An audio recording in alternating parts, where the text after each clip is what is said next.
Maaf, sampai namanya siapa, Pak? Nino, saya Nino. Oh, Pak Nino, ya. Eh, saya manggilnya apa ini ke peserta yang lain? Ya kawan-kawan gitu aja. Oh Karena iya, ini awam ya. oh iya.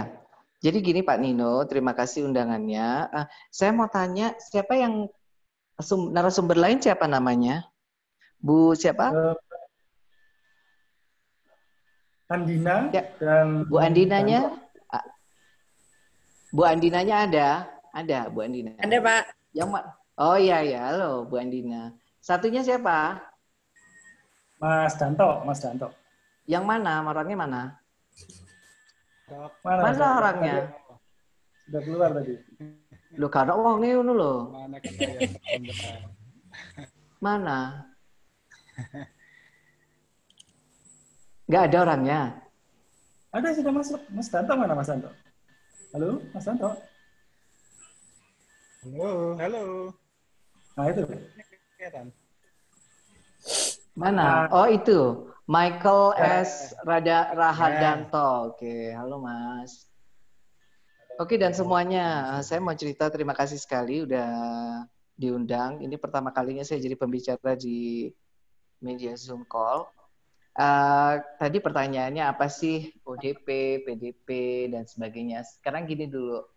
Sebenarnya kalau Indonesia itu adalah suatu negara, udah dikategorikan negara yang uh, di dalam negara itu sudah terjadi human to human transmission untuk COVID-19 ini.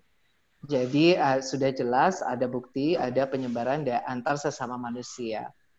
Jadi kayak pada Pak Nino bisa nularin ke saya bisa nularin ke Mas Danto, dan saya bisa nularin ke Mbak Andina. Siapa? Andina, oke. Nah, jadi di negara Indonesia ini ada berbagai macam wilayah ya. Wilayahnya mulai dari ujung dari Sabang sampai Merauke. Nah, kasus pertama ditemukan di Jakarta. Di Jakarta itu adalah kasus imported case. Imported case maksudnya kasus itu kita dapat dari luar negeri. Kemudian terjadi dari luar negeri itu terbentuklah dari imported case terbentuklah cluster. Cluster itu dari orang luar negeri yang atau datang dari luar negeri itu nulari ke teman-temannya. Jadinya jadi cluster. Nah, kemudian kalau banyak klaster kemudian ditemukan penderita di luar klaster yang sudah terbentuk, itu berarti sudah terjadi local transmission di daerah itu. Nah, di Indonesia yang termasuk area local transmission area di Indonesia itu udah dijelaskan ada beberapa kota di Indonesia banyak. Salah satunya di antaranya Jakarta, Bandung, kemudian kalau nggak salah Bogor, Tangerang, Jabodetabek itu udah termasuk area local area transmission. Kalau di Jawa Timur itu Surabaya, yang terakhir itu Kabupaten Malang, terus mana lagi lah intinya begitu. Nah, kalau kita semua, kita ini kalau di Malang atau di Kabupaten Malang, kalau yang local area transmission itu Kabupaten Malang, itu berarti kita udah tinggal di area red zone. Di area red zone, maka orang yang tinggal di daerah red zone itu sudah kita sebut sebagai orang dengan risiko ODR. Atau kita pergi ke daerah yang local transmission atau kita berasal dari daerah yang terbukti local transmission, maka kita namanya orang dalam resiko. Kayak saya ini orang dengan resiko gitu. Nah, orang dengan resiko itu kalau kita kan nggak tahu nih, banyak orang ketemu ternyata ada kasus terkonfirm positif COVID-19. Nah, kalau saya punya riwayat kontak dengan orang yang confirm positif COVID-19 dan saya tidak bergejala, saya sehat saja, maka saya disebut dengan orang tanpa gejala. Saya orang tanpa gejala adalah orang ODR, orang dengan risiko, atau orang yang punya riwayat kontak erat dengan confirm positif, tapi saya tidak punya gejala. Jadi saya disebut OTG, orang tanpa gejala. Lalu kalau orang tanpa gejala ini saya demam misalnya atau saya batuk pilek, kemudian saya agak sesak sedikit mungkin ya, maka saya atau kemudian saya juga berasal dari daerah area transmission, maka saya disebut dengan orang dalam pemantauan. Orang dalam pemantauan atau ODP. Nah, kalau Oke. ODP ini lebih parah lagi, sampai dengan saya pneumonia, maka saya disebut PDP, pasien dengan pengawasan, pasien dalam pengawasan, gitu. Oke, nah dari situ kita bisa tahu jenjang-jenjangnya. Sebenarnya orang yang dalam pemantauan atau pasien dalam pengawasan itu belum tentu orang itu terbukti positif confirm COVID. Ya, jadi masih diduga lah. Habis itu kalau dia sudah di swab, kemudian dilihat hasilnya positif, baru disebut penderita COVID-19. Kalau di luar negeri, aslinya di Cina-nya itu nggak ada istilah-istilah ODR, OTG, ODP, PDP, itu nggak ada istilah-istilah itu. Yang ada cuma istilah suspek sama confirm gitu. Jadi curiga sama confirm. Itu aja istilah mereka. Ya, cuma kalau di Indonesia ada banyak istilah-istilah ini karena mungkin ini ya berkaitan dengan sumber daya ya. Jadi kalau dari mereka itu cuma oh ini curiga, ini enggak, ini confirm gitu. Jadi kenapa dibuatin dua supaya mereka itu cepat mengkonfirmasi dan mengidentifikasi ini pasien atau orang ini ada terpapar virus COVID-19, virus corona atau tidak. Gitu. Oke. Balik lagi ke pertanyaan Mas Dino. Apa yang Mas Dino pengen tanyakan? Oke, menarik ini terkait dengan bahwa ada berbagai macam kriteria ya, ada orang dalam resiko, kemudian orang tanpa gejala, kemudian ada ketika dia ada orang dalam pemantauan, Orang dalam pengawasan, orang dengan pemantauan atau pasien dengan pengawasan, PDP gitu. Kenapa? Oke, jadi sementara di negara Cina gitu, China misalnya di Tiongkok itu hanya suspek dan confirm. Yes, suspek dan Ini confirm. pandangannya bedanya apa? Confirm dan suspek ini bedanya apa? Ya kalau misalnya di sana tidak ada istilah OTG atau ODP. Jadi misalnya Anda gitu ya, Anda itu serumah dengan orang yang demam. Ternyata orang demam itu kan dimuncul, oh dia curiga demam nih, dicurigai COVID-19. Kemudian dia berarti dalam kategori suspek. Segera diidentifikasi, ternyata memang benar, confirm. Maka orang yang demam itu confirm COVID-19. Nah, orang yang tinggal dengan orang yang demam itu disebut suspek. Dia bisa jadi kena, dicurigai menderita. Yang suspek itu diapain? Langsung segera dites. Iya atau tidak gitu loh. Kalau mereka kan cepat. Kalau kita enggak. Jadi misalnya, oh ini dia tinggal di rumah. Oke, ini belum tentu. Jadi mungkin masih disebut orang tanpa gejala. Orang tanpa gejala ya jangan nggak semuanya langsung dites. Kalau semuanya dites, habis dong alat tesnya. Ditunggu dulu, suruh karantina dulu. Jangan-jangan nggak ada gejala sampai 14 hari. Ya sudah, kalau sembuh, ya sudah dianggap sembuh gitu loh. Paham maksudnya ya? Ya. Ya. Jadi nggak. Terus apa lagi? Terima kasih atas penjelasannya. Ini menarik nih untuk saya sendiri sebagai orang yang kesehatan. Ini pengetahuan baru, benar-benar baru. Karena di media sosial ini kan begitu banyak informasi itu, bahkan kadang-kadang bahkan saya sendiri, mungkin saya nggak tahu kawan-kawan yang lain itu kesulitan untuk melakukan sortir informasi tentang hal-hal dasar semacam ini. Jadi pengetahuan dari Dr. Rusdi ini cukup membantu, minimal buat saya mungkin juga buat peserta diskusi yang lain terkait dengan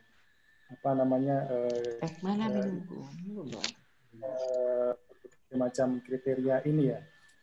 Saya kemudian ingin bertanya satu lagi ke Dok sebelum saya pindah ke ke narasumber yang lain, itu terkait dengan ketika jadi dokter ini kan menjadi salah satu direktur dari rumah sakit yang menjadi rujukan ini.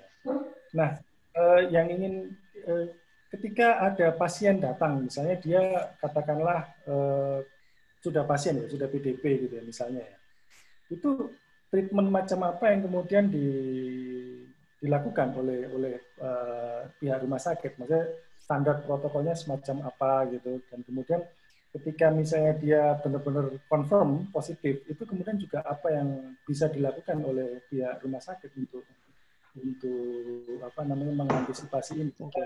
Saya tahu ada satu mahasiswa dari Universitas Brawijaya itu akhirnya dia sembuh gitu. Artinya Artinya ini kan walaupun virus ini memang apa namanya ceritanya memang menakut, ya bisa dengan cepat namanya sampai pada fatalitas, tetapi ternyata masih bisa ini dilakukan apa treatment ini. Jadi mungkin ketika seseorang memang PDP kemudian datang ke rumah sakit itu treatmentnya seperti apa? Oke, Mungkin dokter bisa. Ya, sudah ya, saya jawab. ya silakan. Jadi sebenarnya semua pasien yang datang itu kita screening dulu. Jangankan pasien, ya pengunjung, dokter, perawat itu harus di screening. Dia lolos screening atau enggak. Kalau pengunjung atau pekerja, kalau dia lolos screening dia boleh masuk. Kalau dia nggak lolos screening dia harus get out dan dia harus keluar dari rumah sakit. Tapi kalau pasien, kita juga screening. Screening itu untuk kita bedakan ini kasus-kasus kecurigaan ke COVID atau tidak. Jadi contoh ada orang jatuh dari pohon gitu kan, ya itu kita screening dulu. Ini dia punya riwayat kontak atau enggak dan segala macamnya. Jadi memastikan bahwa yang masuk ke benar-benar memastikan dipisahkan antara yang kecurigaan ke arah COVID sama yang betul-betul ini pasien biasa. Nah setelah kita screening, maka kita lakukan pemeriksaan fisik, bla bla segala macam. Dan sampai di dalam tahap kita kemudian dokternya menentukan ini cukup rawat jalan dengan pemantauan di rumah atau isolasi di rumah atau dia perlu rawat inap. Nah untuk memastikan dia perlu rawat inap atau rawat jalan itu memang dilihat dari kondisi klinis sama hasil pemeriksaan penunjang seperti laboratorium, kemudian perlu foto toraks. Nah setelah dari hasil itu dokter akan memutuskan ini perlu rawat jalan atau rawat inap. Kalau kecurigaannya ke arah COVID-19, kita tidak bisa perlakuan seperti pasien biasa. Artinya gini, di awal kita screening, dia benar ke arah ke sana, maka harus dipisahkan dengan pasien-pasien yang lain. Nah, kalau dia harus rawat jalan, maka juga kita anjurkan bukan rawat jalan, tapi suruh isolasi di rumah, dan kita lapor ke Dinkes setempat. Kalau pasien lain kan nggak perlu saya laporin.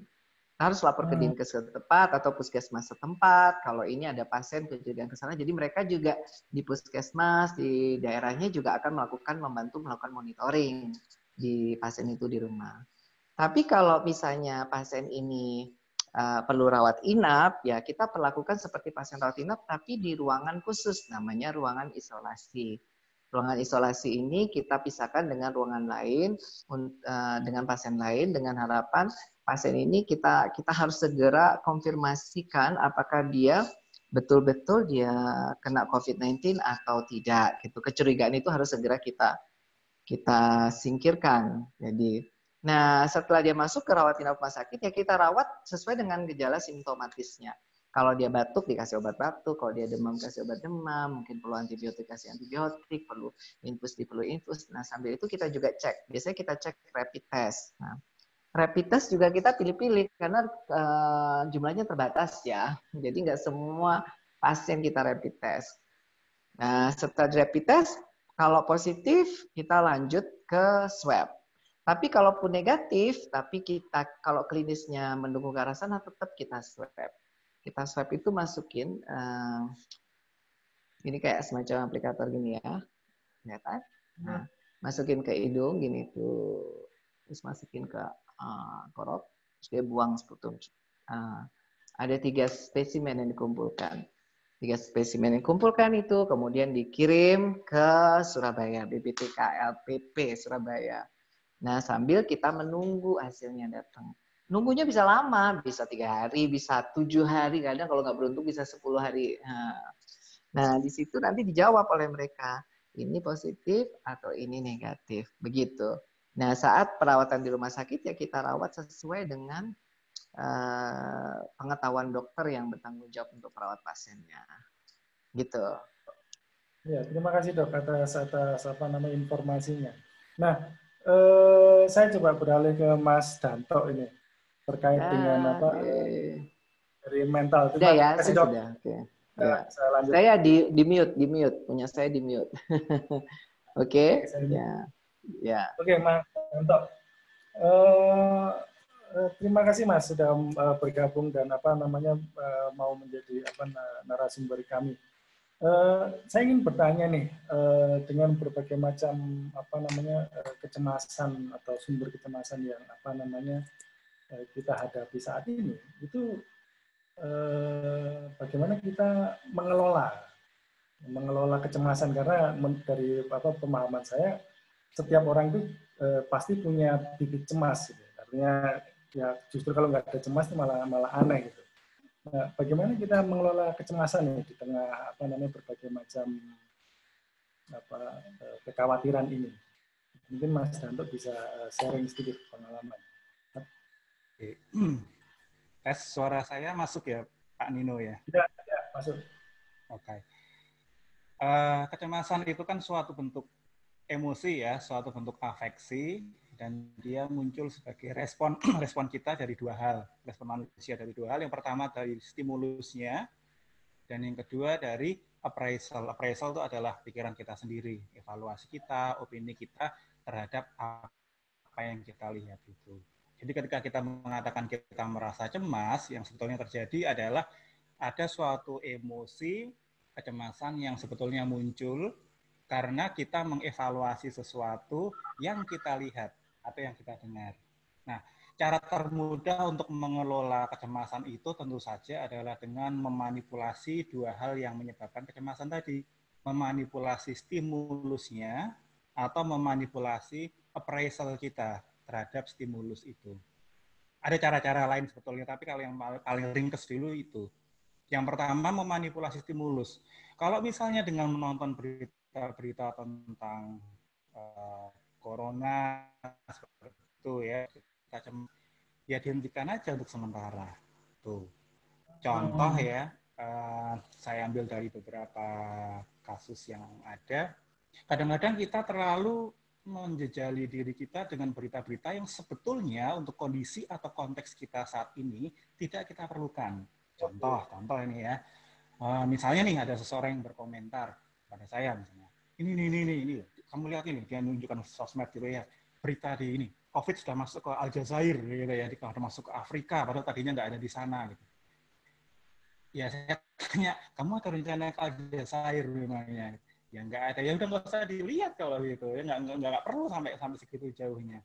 Artinya poin saya di sini adalah kita sendiri dalam cara tertentu harus bisa mengontrol stimulus yang kita konsumsi. Kalau berita-berita itu misalnya memang nggak relevan banget dengan kondisi kita saat ini ya, betapapun berita itu mungkin ya berita bukan hoax ya, ya mungkin untuk sementara kalau kita menyadari watak kita yang cemas, ya nggak usah dikonsumsi dulu seperti itu. Kemudian yang kedua, kita bisa mengubah appraisal kita atau penilaian kita sendiri ya terhadap suatu stimulus itu. Kita tahu memang ada karakter-karakter tertentu yang akan lebih mudah cemas ya. Dalam teori kepribadian Big Five misalnya, kita tahu ada karakter yang disebut neurotik. Itu karakter yang mudah sekali merasa cemas dan khawatir. Nah, kalau sudah bicara karakter itu memang setiap orang akan berbeda-beda, tetapi tetap bisa kita kelola dengan kita misalnya melakukan self-talk yang positif ke diri kita sendiri. Contoh, yang dianjurkan oleh salah satu tokoh misalnya yang sering saya gunakan dari pendapatnya dari Paul Stoltz adalah core, C-O-R-E, control. Kita cari apakah dalam suatu kondisi itu ada nggak masih dalam kendali kita, gitu ya. Kadang-kadang ketika kita merasa suatu stimulus itu, suatu berita, suatu kondisi itu lepas kendali, kita nggak punya kontrol apa-apa, hampir bisa dipastikan kecemasan kita juga semakin menjadi-jadi. Kita identifikasi dulu apa yang masih bisa kita kendalikan dalam situasi ini seperti itu. Dalam pola pikir kita harusnya masih ada. Kita bisa mengendalikan waktu kita sendiri, kita bisa mengendalikan berita apa yang kita konsumsi, kita bisa mengendalikan diri kita sendiri, kita mau ngapain hari ini, mau jalan-jalan lah, mau masuk dengan anak, dan sebagainya masih ada. Kemudian yang kedua, kita harus berani mengemban ownership O-nya. Aku bisa melakukan apa dalam kondisi begini supaya aku tidak berdiam diri saja.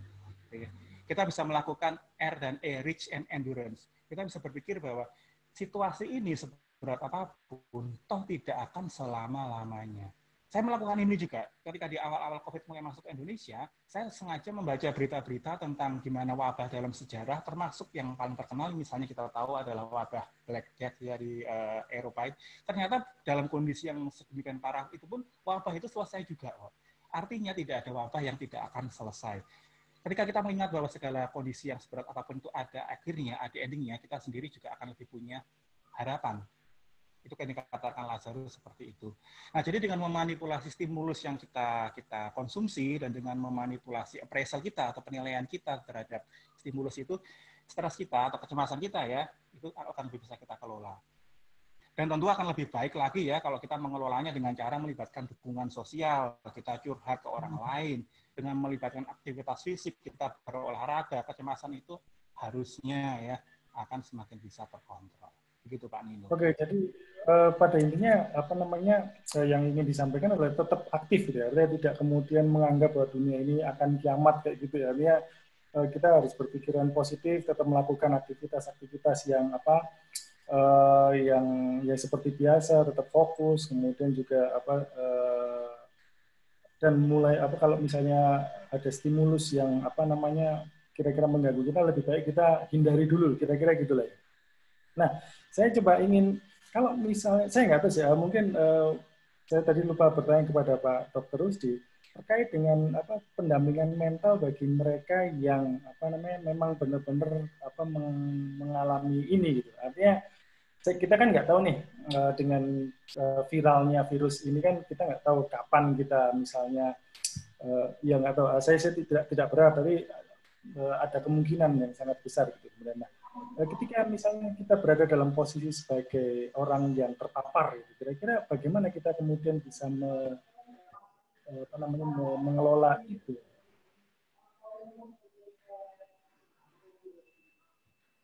Halo? Ya, silakan Pak Dokter. Kenapa diulangi pertanyaannya? Diulangi.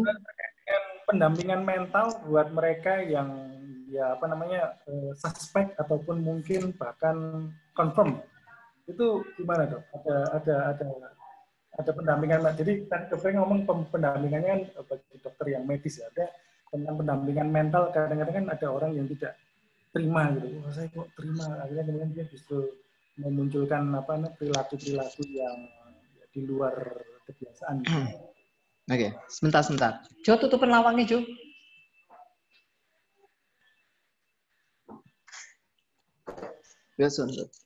Jadi untuk COVID-19 ini kan memang perlu transparansi dan keterbukaan. Jadi tidak bisa juga tidak bisa ini penyakit menjadi penyakit yang personal, tapi lebih kepada ini masalah bersama, ya. Karena kaitannya ini juga dengan hajat hidup orang banyak. Apalagi kalau memang mereka-mereka yang terpapar itu tinggal di misalnya daerah perumahan yang halo? Ya. Masuk misalnya mereka sebentar. Bukaannya malah bengong. Sun. Bukan kono aja tutup iku lho. Nah, sun. Wis. Kon mlebu apa metu ringnya? Betul. Oh. Sudah? Ya, silakan, Dok. Sampai mana tadi? Oke, gini. Jadi kalau misalnya dalam ya, ini bukan penyakit yang personal, tapi penyakit yang community. Community itu artinya ini harus ditanggung bersama. Karena gini, ini kaitannya dengan kalau misalnya seseorang itu dirawat di rumah, maka bisa jadi ini juga jadi tanggung jawab bukan dia personal, tapi komunitas. Contoh gini, misalnya Pak Nino boleh pulang ke rumah, Pak Nino boleh isolasi mandiri di rumah. Tapi di rumah Pak Nino itu misalnya maaf ya, rumahnya sempit, isinya rumahnya 7 orang. Jadi gimana dong mau lakukan isolasi di rumah kalau rumahnya sempit, nggak bisa sosial, nggak bisa physical distancing, dengan kondisi banyak orang yang ada tinggal di dalamnya. Terus juga kalau diisolasi di rumah dia nggak boleh keluar rumah. Terus kebutuhan sehari-harinya gimana? Ternyata dia nggak punya uang, nggak ada yang subsidi dan sebagainya lah. Seperti itu. Nah, ini menjadi juga tanggung jawab banyak pihak. Nah, sebenarnya kalau tanggung jawab itu bisa dipikul banyak orang, tahu ada yang bukan pada stigma pada penyakit itu, tapi lebih pada orang, oke, kita akan menolong kamu sebisa kita mampu, maka ini orang yang terpapar sakit ini juga otomatis dia akan, oke, aku bisa Allah bisa survive dan aku nggak akan ada stigma. pada saat aku sakit maupun aku akan sembuh. Dan mudah-mudahan masyarakat juga akan menolong aku. Dan aku akan bertanggung jawab atas sakit ini dengan tidak keluar ke tempat lain gitu loh. Jadi kan macam-macam kalau dia bisa saja yang tumbul pada sakit ini ya semua kejadian ya. Mau kejadian apapun, mau sakit, mau sehat itu pasti ada dua. Satu itu menimbulkan efek yang positif atau negatif pada dirinya. Kita dapat hal yang bagus pun kita bisa berbuat negatif dari itu. Misalnya saya dikasih pisau yang tajam. Ada orang yang pakai pisau tajam itu untuk motong buah, ngupas buah. Tapi ada yang bisa dipakainya untuk bunuh orang gitu loh. Padahal itu barangnya sama dengan kasus kayak seperti ini. Jadi memang pengertian, keterbukaan, edukasi itu penting. Saya nggak bilang bahwa ini penyakit yang mudah untuk dia self-limited disease. Tapi ini adalah penyakit yang butuh tanggung jawab yang komprehensif dan sama-sama gitu loh. Karena kamu nggak bisa bilang, oke, aku akan sakit dan aku akan sembuh karena aku masih muda. Tapi kamu bisa punya kans untuk menularkan ke orang lain. It means that kamu merugikan pada saat kamu sakit itu. Ya. Tapi ada yang bilang, oke, kamu sakit, kemudian kamu terbentuk kekebalan dan dari kekebalan itu kamu bisa menolong banyak orang. Ya ini bagus gitu loh. Nah ini makanya memang literasi untuk penyakit ini sangat penting. Kemudian stigma dari masyarakat itu juga penting kita harus hindari atau kita tangkas. Kemudian infodemik yang tidak benar-benar itu harus kita segera klarifikasi. Terus ada hal keraguan-keraguan itu harus segera diluruskan. Dan memang sebenarnya kalau di luar negeri ya atau di tempat-tempat yang bagus itu ada social workers. Social workers itu yang ambil peran untuk mereka-mereka yang mungkin ya ada kans untuk ini dia bakal berespon negatif dari sakitnya yang dia dapatkan. Atau masyarakat yang berespon negatif terhadap warganya yang menderita atau dicurigai penderita COVID. Ya kayak hal-hal seperti itu memang perlu dan belum ada yang ambil peran itu. Apalagi di masa-masa KLB seperti ini ya. Nah ini juga suatu yang penting tapi kita belum prepare gitu. Ya. Oke, terima kasih Dok. Terima kasih atas informasinya. Ini sangat intinya solidaritas atau ini bukan penyakit individual. Boleh nggak saya cerita pengalaman saya? Ya boleh, silakan dikit. Silakan. Tapi mungkin setelah Ibu Anandita aja duluan. Jadi setelah Bu Anandita cerita, baru saya.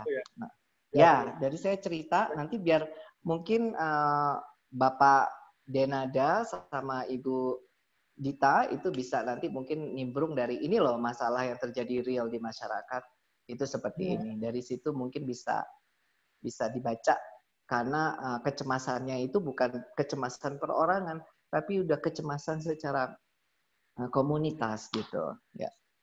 Oke, saya pindah ke Mbak Andina dulu ya. Oke, saya dulu. Ya, sip. Karena tadi saya sempat ketika kita mendengarkan paparan dari Mas Danto tadi terkait dengan stimulus. Nah, kita ngomongin berita ini, informasi yang banjir atau kemudian istilahnya sekarang infodemik gitu ya. Bahkan WHO juga sempat mengatakan ini infodemik dan juga tadi Pak Dr. Rusdi juga sempat mengatakan bahwa pentingnya literasi, pentingnya edukasi, bagaimana kemudian ya mungkin media massa atau mungkin juga media sosial itu kemudian bisa dilibatkan dalam proses ini.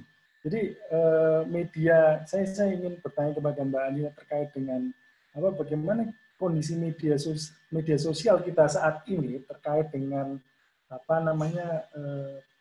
pandemi dan pandemi COVID ini. Mungkin Mbak Andina punya pandangan tentang itu. Kita dari sosial media dulu. Silakan. Oke, terima kasih Mas Nino pertanyaannya. Halo buat semuanya. Saya mau nyambung aja dari tadi yang Mas Nino bilang bahwa WHO itu udah mengkategorisasikan COVID ini bukan cuma pandemi tapi infodemi gitu ya. Di infodemi itu diartikan sebagai ada bencananya itu bukan hanya penyakitnya sendiri, tapi semua misinformasi, disinformasi yang beredar mengenai penyakit tersebut.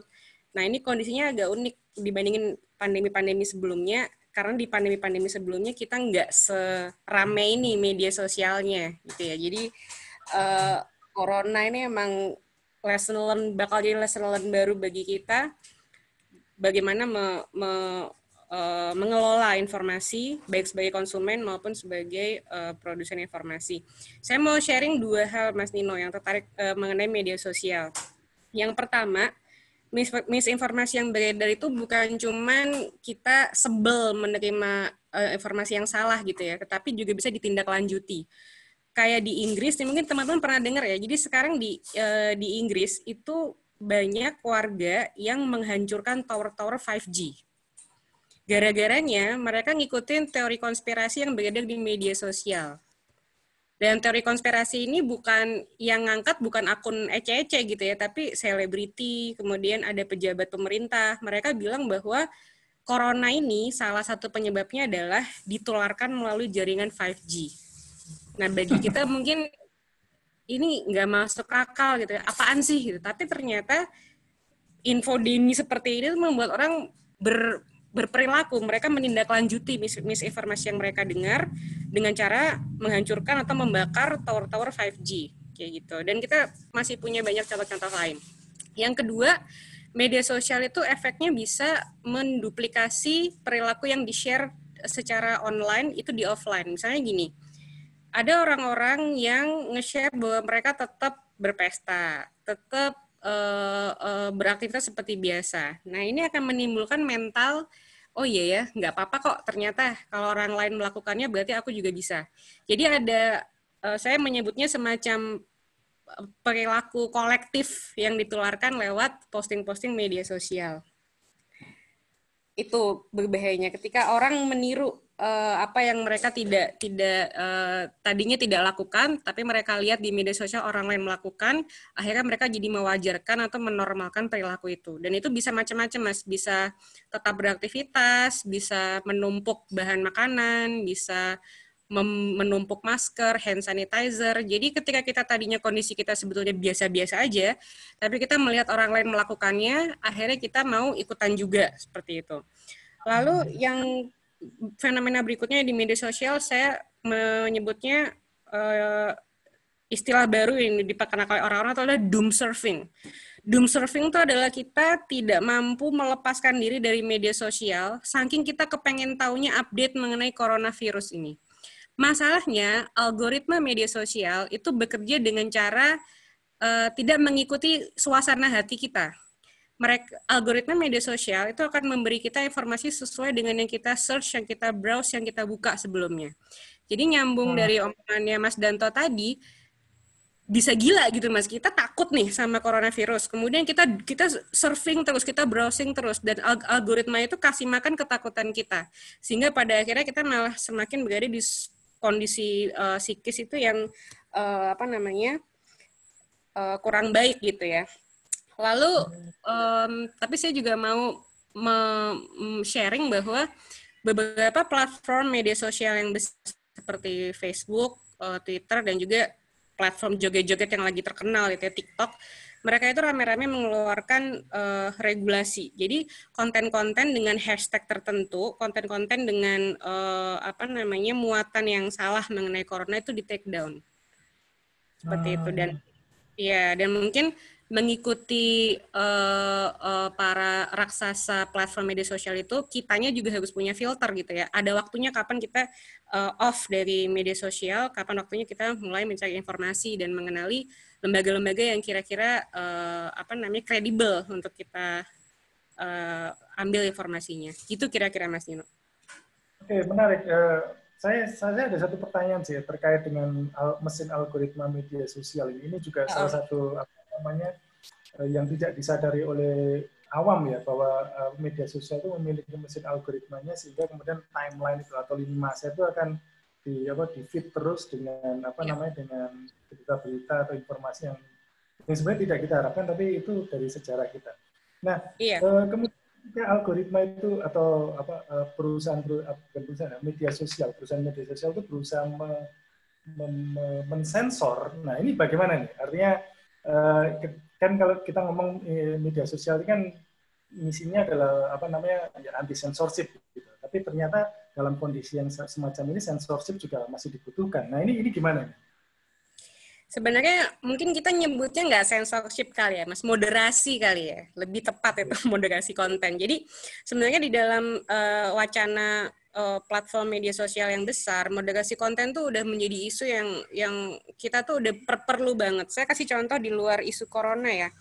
Facebook itu beberapa kali dituntut oleh negara yang saya tahu, kita belum pernah menuntut Facebook sayangnya, tapi di Myanmar saya kira pernah, karena orang-orang itu menjadikan Facebook sebagai kantor berita mereka. Jadi postingan, status, segala macam itu dianggap sebagai informasi yang valid. Jadi memang udah bukan zamannya lagi platform media sosial besar itu menolak tanggung jawab atau sekadar bilang bahwa kita kan cuma nyediain platform, kontennya kan terserah yang ngisi gitu ya, nggak bisa. Mereka udah harus mulai ambil peran di situ untuk selalu take down konten-konten yang kira-kira berpotensi membahayakan gitu, Mas. Nah, kayak yang di Myanmar itu kasusnya kan orang jadi mukulin etnis minoritas tertentu karena ngerasa mereka itu jahat, mereka menghancurkan negara, mereka apalah. Tapi mereka orang-orang yang melakukan pemukulan, penjarahan, dan pembunuhan itu sebetulnya nggak pernah ketemu sama etnis tersebut gitu. Mereka hanya mengandalkan informasi dari Facebook. Nah, sama dengan corona ini, di tengah infodemi kita bingung informasi mana yang benar gitu ya. Konten-konten yang kemudian jadi ngaco atau menimbulkan ketakutan atau secara medis dia tidak valid, itulah yang harus di take down oleh para pengelola platform media sosial ini. Jadi saya mau bilang nih mungkin kita sifatnya moderasi kali ya. Oke, Gitu, terima kasih. Saya ingin mendengarkan sharing cerita dari Dr. Rusdi dulu sebelum saya lempar ke peserta diskusi yang lain. Silakan dokter. Tadi katanya mau cerita satu kasus. Terima kasih Mbak Andina. Halo. Ya, silakan. Halo, dengar suara saya? Ya.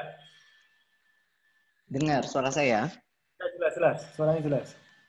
Oke, jadi begini, saya ada kasus yang ini kisah nyata ya, karena kami menerima pasien-pasien dalam perawatan COVID-19. Untuk masyarakat itu sudah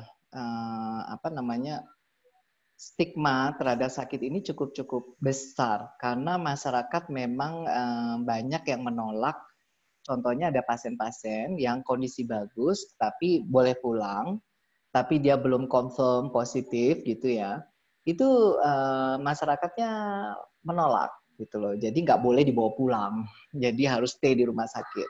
Padahal rumah sakit itu ruang isolasinya terbatas, kapasitasnya terbatas, dan kalau memang nggak perlu rawat inap bisa pulang ya kenapa harus di rumah sakit gitu kan.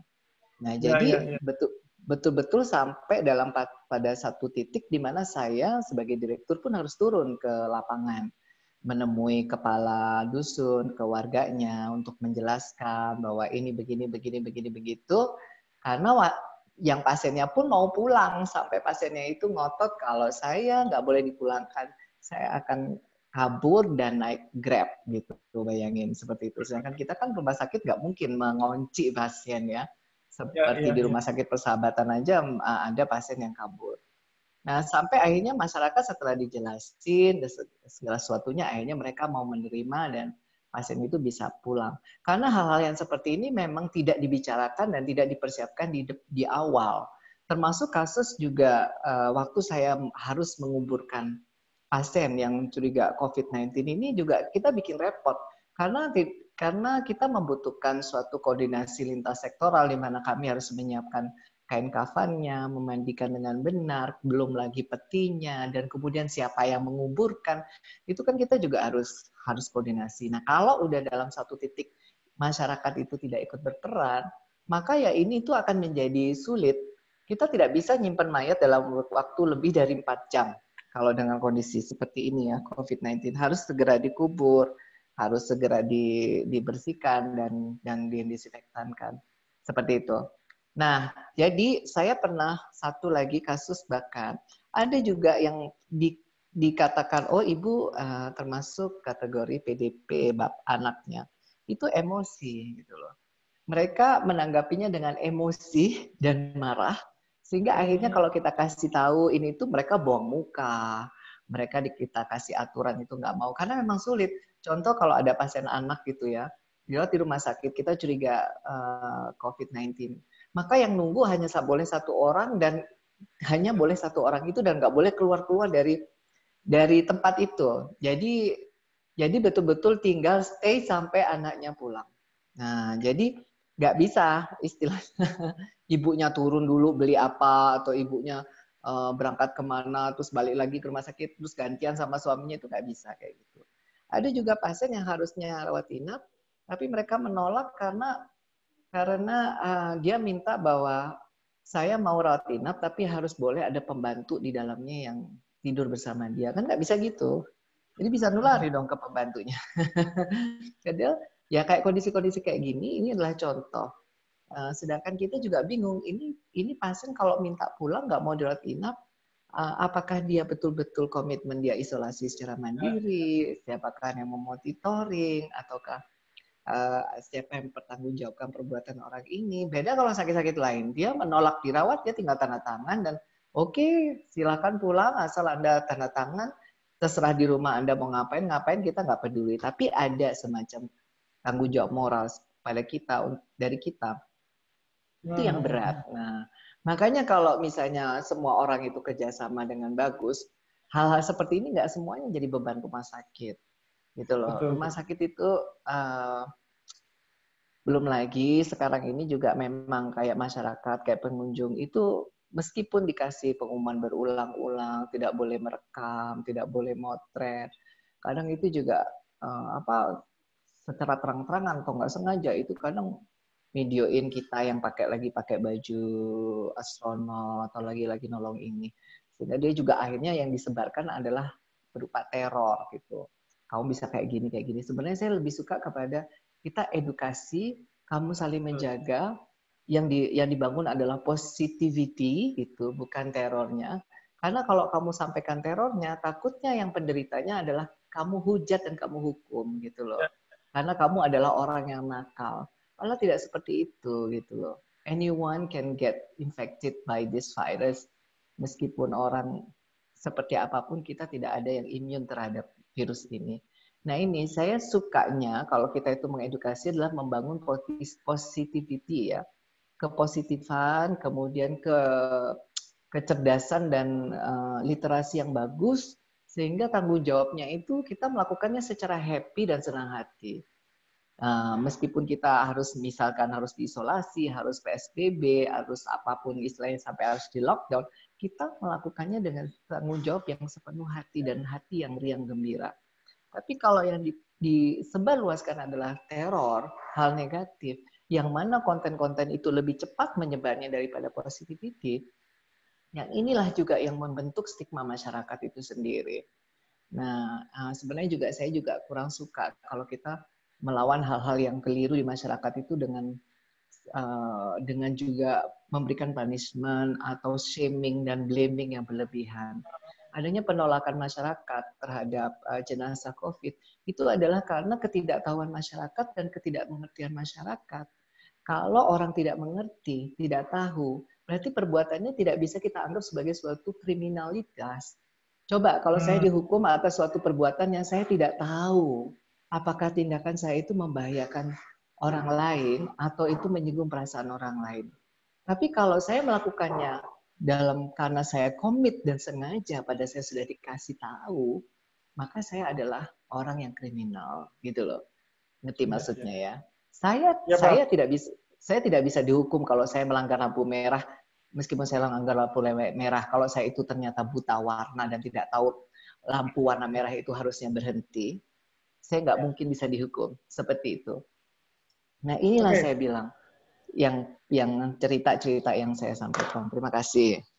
Ya, terima kasih Dok atas sharing-sharing pengalaman kasus-kasus konkret. Saya mencatat ada persoalan serius terkait penerimaan atas realitas atau kenyataan misalnya. Tadi dari beberapa cerita dokter kan sepertinya banyak dari kita tuh masih sulit untuk menerima kenyataan gitu. Nah, sebelum saya sebenarnya ini bisa saya lempar ke Mas Danto, tapi saya ingin mendengar cerita dari peserta diskusi ini.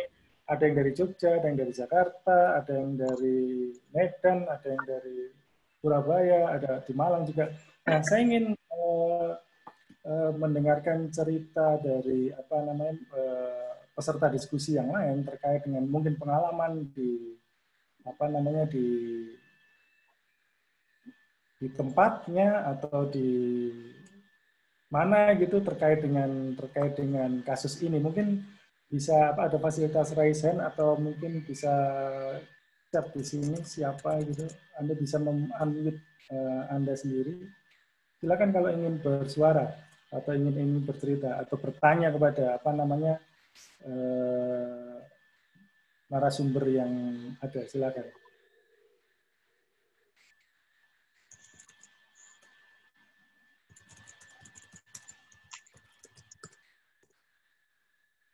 Ada? Tidak ada? Wah.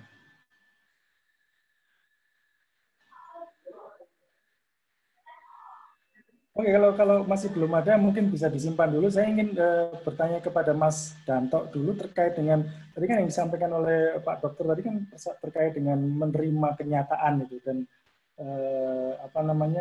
itu bagaimana itu Pak Danto terkait dengan karena ini kan kadang-kadang membuat mentalnya berubah juga. Bagaimana menerima kenyataan gitu ya? Ya. Atau mengingkari kenyataan, denial gitu. Jadi kan mungkin juga contoh dari pemerintah kita kan beberapa waktu saya juga awalnya denial, ini nggak ada, tapi ternyata ada. Gitu. Nah, ini mungkin juga yang terjadi ketika misalnya tadi ada seorang ibu, anaknya ternyata dalam pemantauan, kemudian dia malah justru marah-marah, atau juga mungkin ada ada orang luar yang tidak mau menerima bahwa ada pasien yang itu tadi. Itu bagaimana kira-kira? Sisi buruknya dari menyangkal kenyataan adalah bahwa kenyataan itu sendiri tetap ada ya. Kenyataan itu sendiri tidak hilang meskipun disangkal. Dan kenyataan yang disangkal itu pada intinya akan tetap datang ya, tetap hadir, dia namanya juga nyata. Seperti. Nah, memang membongkar pikiran orang yang sulit ya, yang keras kepala itu perbuatannya termasuk hal yang sulit memang. Tetapi kita bisa lah punya peluang untuk halo, ya kita punya peluang sebetulnya untuk bisa mendobrak keengganan orang untuk menerima kenyataan itu. Diantaranya adalah yang bisa kita lakukan adalah dengan menyajikan informasi berupa data dan fakta. Kalau dari pengalaman saya sendiri dan juga dari pengalaman rekan-rekan saya, kita biasanya menghadapi penyangkalan itu dalam banyak kasus ya, orang-orang yang kecanduan narkoba, masalah-masalah relasi dan sebagainya. Dalam konteks ini, bencana alam ini ya penyangkalan itu juga banyak terjadi juga. Biasanya selama ini kami lakukan adalah kami menghadapi penyangkalan realita itu dengan menyodorkan bukti realita, bukti kenyataan, bukti apa yang disangkal itu biasanya kan ada butuh pembuktiannya. Kalau misalnya dia sangkal adalah bahwa COVID ini tidak berbahaya, kita tunjukkan periode penyebarannya seperti apa, rate of transmission-nya seperti apa, probabilitas, misalnya probabilitas fatalitasnya atau mortalitasnya berapa, seperti itu. Kita tunjukkan dengan data-data yang valid, kita tunjukkan dengan realnya seperti ini. Bukan sejauh ya, pengalaman saya belum banyak, sependek yang saya alami, cara menunjukkan data-data yang sifatnya hard fact ini ya, data-data yang sifatnya real, nyata, objektif ini kadang-kadang bisa menembus benteng dari orang-orang yang berusaha mengingkari kenyataan itu. Begitu, Pak Nino. Oke, menarik ini tadi terkait dengan sajikan data dan fakta. Nah, saya coba kepada Mbak Andina ini. Mbak Andina kan juga ikut dalam salah satu pegiat literasi saya lupa namanya.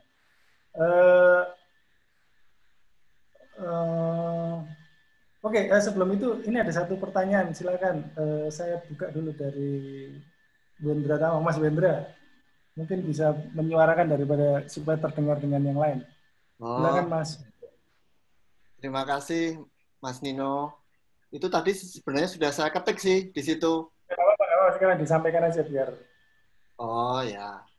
Untuk Mbak Andina, tanya Mbak. Ya Mas. Iya Mas Wendra. tentang TikTok itu loh, Mbak. Jadi saya melihat, saya bukan pengamat media sosial ya, cuma kalau saya melihat TikTok itu ketika diberitakan di televisi itu apa kesan saya itu sebagai sebuah media yang sangat menghibur dibanding dengan platform media sosial lainnya. Jadi seakan-akan kok ini sangat menghibur dan tidak ada misinformasi di sana. Dan itu banyak dipakai oleh ada tenaga kesehatan yang ngasih pesan, kemudian selebritis dan sebagainya. Nah, kalau Mbak Andina melihatnya gimana? Apakah TikTok ini bagaimana sih? Saya cuma ingin tahu aja sih. Saya nggak tahu tentang TikTok itu. Itu aja, Mbak. Makasih. Iya. Silakan Mbak Nina. Ya, Mas Nino, saya sebelum menanggapi Mas Wendra, saya mau masuk dari tadi penjelasannya Mas Danto ya, bahwa orang yang kita bisa melawan ketakutan itu dengan memberikan fakta gitu ya, fakta, kemudian informasi-informasi yang sifatnya objektif, fakta, informasi, dan seterusnya. Nah, berdasarkan penelitian di bidang komunikasi, akhir-akhir ini tuh kasusnya nggak selalu kayak gitu, Mas. Karena orang itu cenderung akan mengkonsumsi informasi yang bisa menjustifikasi perasaan atau kepercayaan dia sebelumnya. Jadi kadang kita udah ngasih informasi seobjektif atau sefaktual mungkin, kalau dia takut, ya dia akan tetap merasa takut dan mungkin malah menyebarkan ketakutan itu. Nah, inilah mengapa tadi pertanyaan Mas Wendra itu menjadi sangat relevan. TikTok itu kemudian menjadi sesuatu yang digandrungi gitu ya. Karena TikTok ini kan, saya nggak tahu, teman-teman di sini pada punya akun TikTok belum ya? Atau di antara kita berberapa nih? Ada yang belum pernah joget TikTok selain saya? Karena belum ya. TikTok ini digemari karena tadi seperti Mas Wendra bilang, mereka akhirnya joget-joget, berbagi lagu gitu ya, video yang lucu-lucuan aja. Saya kira momentumnya TikTok juga salah satunya di tengah pandemi ini, karena orang pusing dengan banyak berbagai fakta segala macam, akhirnya mereka beralih ke TikTok. Tapi jangan salah, Mas. TikTok itu juga mengandung muatan-muatan dijadikan platform untuk misinformasi. Yang paling baru, saya ngikutin kemarin ada seorang, saya nggak tahu dia tadinya selebgram mungkin ya, selebgram yang hijrah ke TikTok. Dia itu kemudian membuat sebuah video yang isinya diffuser, teman-teman tahu diffuser ya, minyak-minyak yang ditetesin supaya kita pernapasan lebih bagus, kemudian badan lebih enak gitu ya. Tapi dia pakai detol. Detol itu dia taruh di air panas gitu ya. Kemudian dia taruh di ruang-ruangan di rumahnya dan dia mengklaim itu bisa membunuh virus-virus corona. Nah, ini jelas misleading.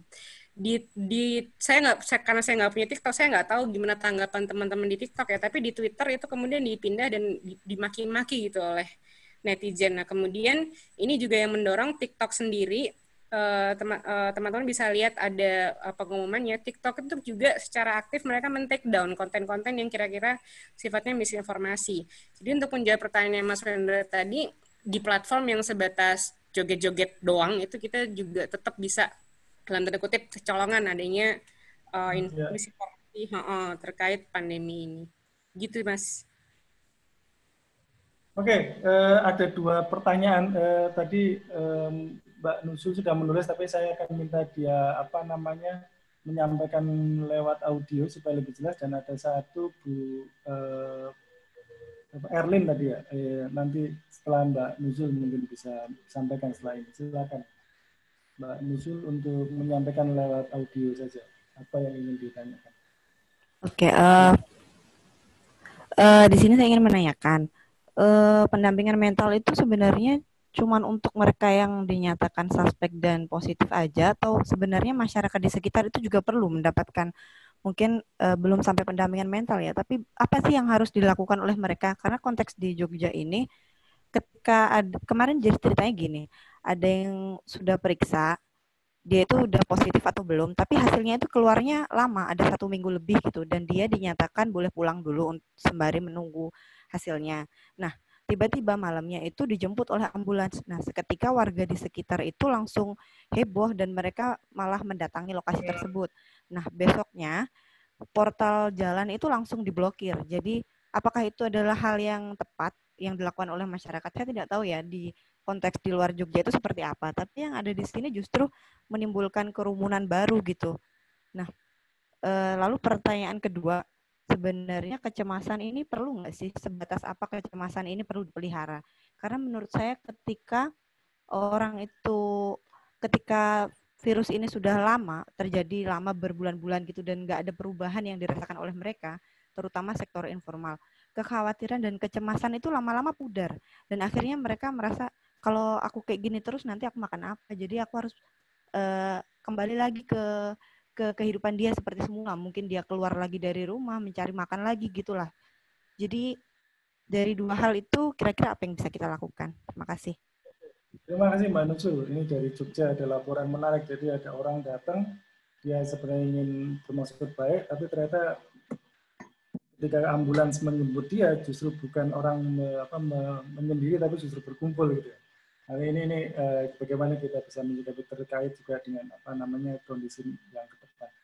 Lalu ada Bu Erlin tadi sempat lewat chat menghubungi untuk bertanya. Silakan, saya unmute dulu Bu Erlin. Selamat sore semuanya. Kedengaran ya suaranya? Ya, jelas. Oke.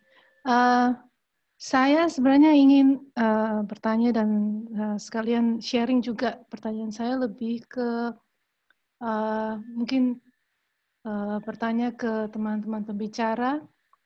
Ini kan sudah memasuki minggu keempat nih, bagi saya misalnya ya working from home. Dan terus terang tantangan terbesar saya, dan saya rasa ini juga tantangan bagi kawan-kawan semua, bagaimana caranya mengisi hari itu supaya bisa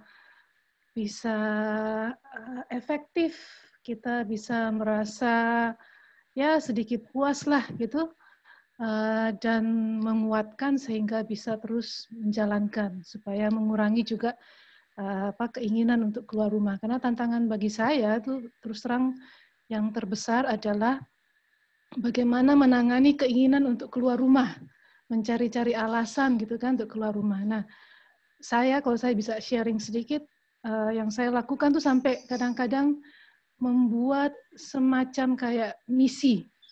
Dalam satu hari ini saya ingin menyelesaikan apa gitu. Jadi kayak membuat tujuan yang biarpun sekecil-kecilnya pun sampai hanya misalnya membersihkan kamar mandi, mengepel seluruh rumah misalnya.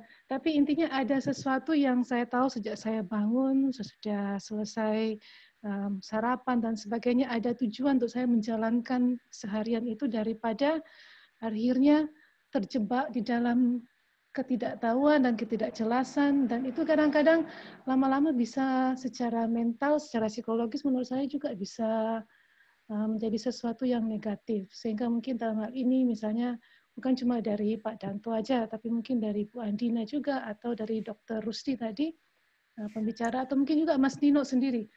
Apa yang teman-teman sudah lakukan yang mungkin bisa di-sharingkan. Nah, itu pertanyaan saya yang pertama. Yang kedua yang ingin saya tanyakan, kalau selama ini kita itu mencemaskan bahwa generasi kaum muda sekarang itu adalah generasi sosmed. Dengan adanya social distancing ini, working from home, saya merasa ini akan bertambah parah lagi. Saya pun juga merasa yang dulunya sosmed itu hanya sekali-sekali aja. Sekarang jendela saya keluar itu adalah melalui sosmed. Apa kira-kira yang akan terjadi pada generasi muda ini ke depan? Bukan cuma generasi mahasiswa ya, bukan cuma generasi siswa SMA, SMP. Saya melihat ponakan saya aja yang masih sangat kecil gitu. Ini adalah masa di mana dia mulai bermain dengan teman-teman sebayanya.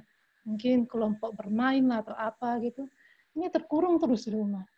Ini apa kira-kira dampaknya? Saya cuma merasa kalau dia satu hari akhirnya bisa keluar rumah, bermain dengan teman-temannya, pasti akan terasa canggung. Karena selama ini dunianya hanyalah ayah ibunya, dan juga kakek neneknya, dan tentunya kadang-kadang menelpon lewat WhatsApp misalnya. Nah, ini jadi 2 pertanyaan itu aja. Yang pertama mengenai bagaimana mengisi hari-hari, tantangan mengisi hari-hari itu supaya bisa produktif dan efektif. Dan yang kedua, kira-kira apa yang akan terjadi pada kaum muda ke depannya sesudah pandemi ini. Terima kasih. Terima kasih Bu Elin. Ini menarik terkait dengan jadi lebih futuristik. Jadi ini jangan depan gimana anak-anak muda zaman sekarang mungkin nanti canggung. Saya ada satu yang ingin bertanya sebelum saya lempar ke narasumber Mbak Irna dari Jakarta Selatan. Silakan untuk saya unmute ini. Silakan Mbak Irna. Halo. Ya silakan. Suara saya kedengeran nggak Pak? Kedengaran. Silakan. Iya. Mungkin tadi udah cukup banyak soal mengelola kecemasan, tapi hanya melalui yang namanya media sosial gitu kan. Terus tadi juga udah disebutin kalau dengan media sosial bisa mengurangi stimulus dengan tidak banyak melihat tentang berita-berita di Twitter atau Facebook, atau dengan mencari sesuatu informasi yang valid gitu kan Pak. Cuma maksudnya yang membuat saya menjadi cemas dan ada hubungannya juga dengan pertanyaan sebelumnya itu dengan Mbak Nurul kayaknya, gimana akhirnya mengelola kecemasan saat kita melihat seseorang yang nyata gitu loh, misalnya kayak kita udah tahu kalau misalnya dari luar kita harus cuci tangan gitu loh, tapi ada aja orang-orang yang masuk ke rumah kita tapi dia nggak cuci tangan dengan alasan tolong dong cuci tangan, enggak, saya udah cuci tangan di mana, di rumah, kayak gitu. Atau enggak, terus ketika di daerah rumah saya di lockdown, tapi di lockdown itu mereka malah main di luar gitu loh, ngumpul-ngumpul di luar kan, itu maksudnya akhirnya menimbulkan sebuah kecemasan kecemasan kepada saya gitu kan, karena saya tahu itu tidak benar, itu tidak baik, seperti itu kan. Lalu bagaimana akhirnya mengelola kecemasan ketika kita melihat sesuatu hal yang tidak seharusnya terjadi, seperti itu. Oke, ya, menarik. Terima kasih. Jadi bagaimana kita lagi-lagi pertanyaan seperti yang pertama tadi terkait mengelola kecemasan. Nah, saya ingin lempar dulu deh ke tiga narasumber kita terkait dengan yang pertama dari Jogja, Mbak Nuzul tadi terkait dengan pendampingan mentalnya, apakah juga dibutuhkan untuk orang mereka yang tidak suspek ataupun juga positif. Lalu kemudian bagaimana mengelola kecemasan, tadi sempat juga ditanyakan oleh Mbak Irna dari yang terakhir tadi. Lalu kemudian yang ke pertanyaan yang dari Bu Erlin terkait dengan bagaimana mengisi hari-hari efektif. Itu supaya hari ini bisa efektif. Lalu yang kedua pertanyaan dari Bu Erlin terkait dengan ini masa depan seperti apa nih ketika mungkin anak-anak kita canggung ketika harus bersosialisasi karena sekarang mereka melalui sosial media. Mungkin ada yang bisa komentar terlebih dahulu. Ini ada dua yang ingin bertanya, tapi saya ingin lempar ke narasumber dulu. Mungkin siapa yang bisa komentar dulu. Mungkin saya dari Mas Danto terkait dengan mengelola kecemasan ini gimana nih? Kecemasan dari hal-hal yang tidak perlu ini gimana nih mengelola kecemasan gimana? Kita perlu memisahkan antara hal-hal yang berada dalam kontrol kita ya, hal-hal yang bisa kita kendalikan dengan hal-hal yang di luar kendali kita. Dengan memfokuskan kepada hal-hal yang masih berada dalam kontrol kita, pikiran kita bisa lebih terfokus, lebih tenang, dan lebih solutif untuk mengatasi problem itu, mencari akar masalah ya dari suatu problem itu. Katakanlah misalnya dari cerita Mbak Irna tadi ya, ada orang masuk ke dalam rumahnya ya, ludas-ludus begitu dalam bahasa Jawa, kemudian dia tidak mau cuci tangan karena mengaku sudah cuci tangan di rumahnya sendiri. Kita pisahkan hal mana yang bisa kita kontrol, hal yang tidak bisa kita kontrol. Apakah dia cuci tangan di rumahnya atau enggak, itu hal yang memang di luar kontrol kita. Tapi yang bisa kita lakukan adalah, ya ini saya tidak tahu ya relasi Mbak Irna dengan orang ini ya, kita bisa tegur dia, kita bisa minta dia untuk cuci tangan karena toh dia juga masuk ke rumah kita sendiri. Dan sebagai intinya kita fokus kepada apa yang bisa kita lakukan ya kepada orang itu, tegurlah dia, jangan biarkan dia masuk untuk sementara lah dia masuk, ini kan rumah saya harus bersih dan sebagainya, seperti itu. tentu saja memang situasi setiap orang tidak unik ya, banyak sekali variabelnya. Tapi sekali lagi, kalau saya ini menggeneralisasi merupakan sesuatu hal yang memang berbahaya sebetulnya. Tapi kalau saya boleh memberikan saran secara general, cobalah berfokus pada hal-hal yang berada dalam kendali kita. Ya, soal orang itu mau bagaimana di luar sana bagaimana, memang kita tidak punya kendali atas itu. Ya sudah, lepaskan kepada yang mungkin yang bisa mengendalikan itu, mungkin polisi, aparat atau apa. Tetapi yang bisa kita kendalikan, menegur mereka, menjauh dari mereka, menyiapkan alat cuci tangan mungkin di pintu rumah, kalau rumah kita masih sering dikunjungi orang, kita sebaiknya melakukan hal-hal yang berada dalam kendali kita itu.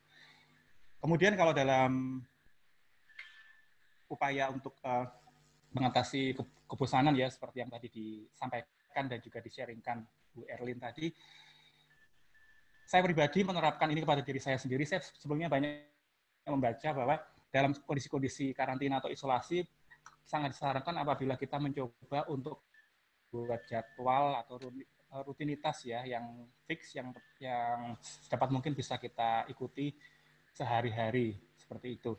Tujuannya adalah membuat kita merasa kita masih punya kendali atau kontrol terhadap apa yang terjadi hari itu. Jujur, membuat jadwal bukan merupakan hal yang sering saya lakukan secara disiplin sebelum ini. Saya bukan termasuk orang yang suka membuat jadwal dan kemudian strict mengikuti jadwal itu. Tetapi setelah saya sendiri menjalani karantina, ini saya juga sekarang menjalani karantina sejak akhir Februari kemarin, hampir tidak pernah keluar rumah. Saya membuat jadwal yang saya rasa untuk ukuran diri saya sendiri cukup strict ya. Saya kira-kira selalu berusaha untuk bangun antara jam 4:30, jam 5, kemudian jalan-jalan keliling kompleks perumahan, kemudian berdoa pagi, olahraga, main musik, mengerjakan disertasi. Intinya selalu saya plot waktu secara detail, 30 menit setelah ini saya mau apa.